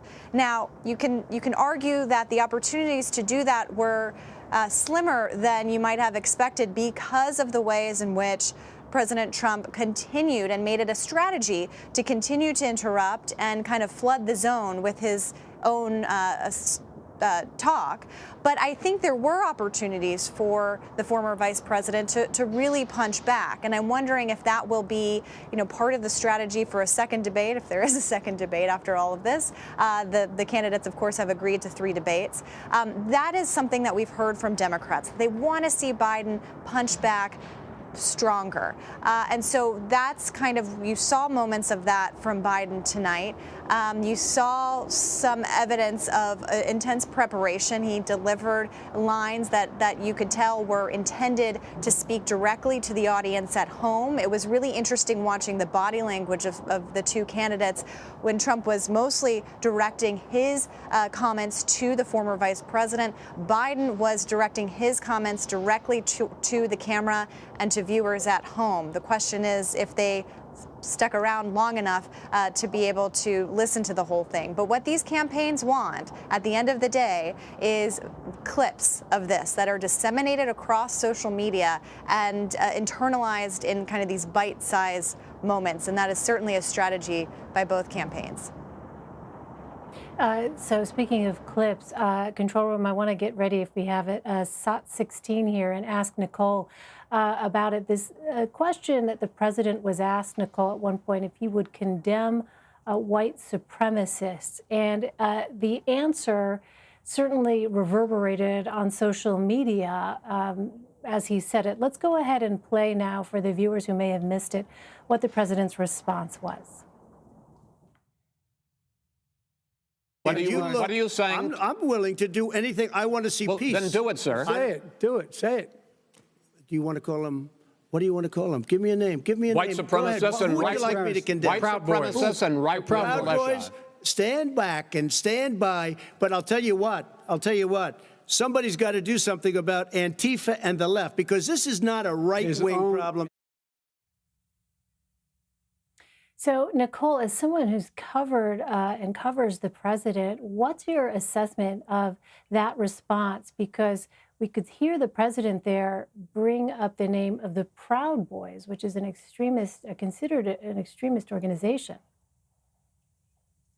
Well, I thought it was interesting, obviously, right before we had this show, obviously we had some debate analysis on our broader network, and I know we had an opportunity to ask Donald Trump Jr. about it. I believe Norah O'Donnell and John Dickerson did, and so what he seemed to suggest was that his father may have misspoke, or he wasn't exactly sure what his father meant. And so really, I think the only way to know what he meant is to ask him directly, which I'm sure he will be asked about, if not tonight, certainly tomorrow. But that being said, it does go back to the original premise of the question, or how that segment and conversation started, which went back to Charlottesville and that moment where the president said there were very fine people on both sides. And so, Joe Biden went back to what he said time and again, as far as that was a reason for why he got into this race, and really trying to make the argument that,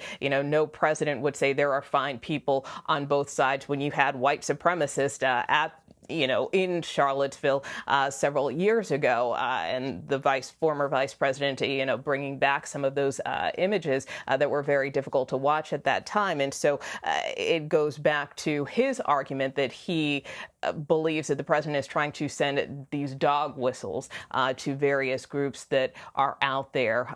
Again, whether or not that was a direct appeal, again, I think it's just something that we would have to put to the president and put to the White House and put to the campaign. But as I mentioned, as far as the president's son's response tonight, he seemed to suggest that perhaps the president misspoke. All right, Caitlin Huey-Burns and Nicole Killian, a lot to sort through tonight. Thank you both so much for helping us get through at least some of it. Really appreciate it. Thanks. And the latest CBS News Battleground Tracker polls show how Americans are responding to the first presidential debate. CBS News Elections and Surveys Director Anthony Salvanto joins me now. Hi there, Anthony. Good to see you. So, according to the viewers that you have been in touch with, what do they think in terms of who won this first debate? Well, let me show you this first big number that jumped out at all of us, Elaine. We asked about the tone of the debate, and look at this, 83% felt the tone was negative, okay? So that's what really came across. And then, to answer your question, who won, we followed that up. It looks very much like the vote, 48-41, Joe Biden, And really what's happening here is that we knew that people were coming in having already made up their minds. We knew when we talked to these people in advance of the debate that they were watching to see how well their candidate did, almost in a rooting sense. So maybe not a surprise that then it breaks about the way the national vote does. But it's really that affect that struck me. I mean, look at this. How did the debate make you feel? And 69% said annoyed. Way more than said entertained. And look at down here, this number for informed, if ostensibly the debates are supposed to teach us about the candidates. Well, only 17% said that it did that. Yeah, I think it was John Dickerson who said during the network coverage that seemed high to him, 17%. Right. I'm going to have to run some crosstabs and see who that is. Yeah. Let's take a look at those numbers more closely. All right, so did the debate make watchers more likely to consider one candidate over the other, Anthony? Well, let's take a look at how this moved things, or should I say, how it didn't move views of the candidates. Okay, candidate qualities for Donald Trump. Look at this, pre-debate, that he cares about people like you, 46, and afterwards, 46, right? Didn't move much. Really no movement on whether people thought he was honest and trustworthy. Really no movement on whether people thought he had the stamina for the job. All things we asked about, waiting for movement. Sometimes in debates, even if it doesn't move vote, people change their opinions of the characteristics of the candidate. Not so much here, and I'll do the same thing for you with Joe Biden. Does he care about people like you? Well, 52% said yes coming in, 55, not much movement, and same deal on honest and trustworthy and stamina for the job. So all in all, very locked in, people not feeling like they got a lot out of it, and not a lot of movement on views of the candidates. So 2 more. So we'll see what happens. And very quickly, Anthony, before we let you go, some viewers might be wondering, how were you able to get these numbers so quickly following the debate? What's the process? It's a great question. So we interview people in our polling and we ask them if they're planning to watch the debate.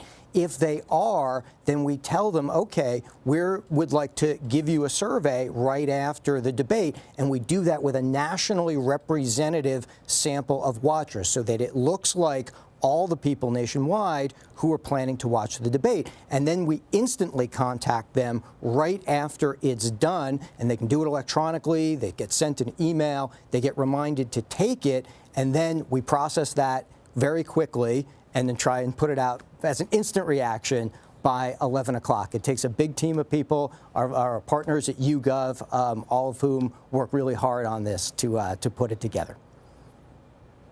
All right. Well, annoyed. That's my takeaway from your poll tonight. Anthony Salvanto, it is never annoying to have you, though. Thank you so much, Anthony. Really appreciate it. And a reminder, our debate coverage will continue on Wednesday, starting at 9 a.m. right here on CBSN. And if you missed the first presidential debate or an episode of Red and Blue, you can catch up and stream any of our earlier clips on the CBS News website. Just head to cbsnews.com/redandblue. And we are going to take a quick break, but we've got the rest of your day's news ahead. Stay with us. You're streaming CBSN.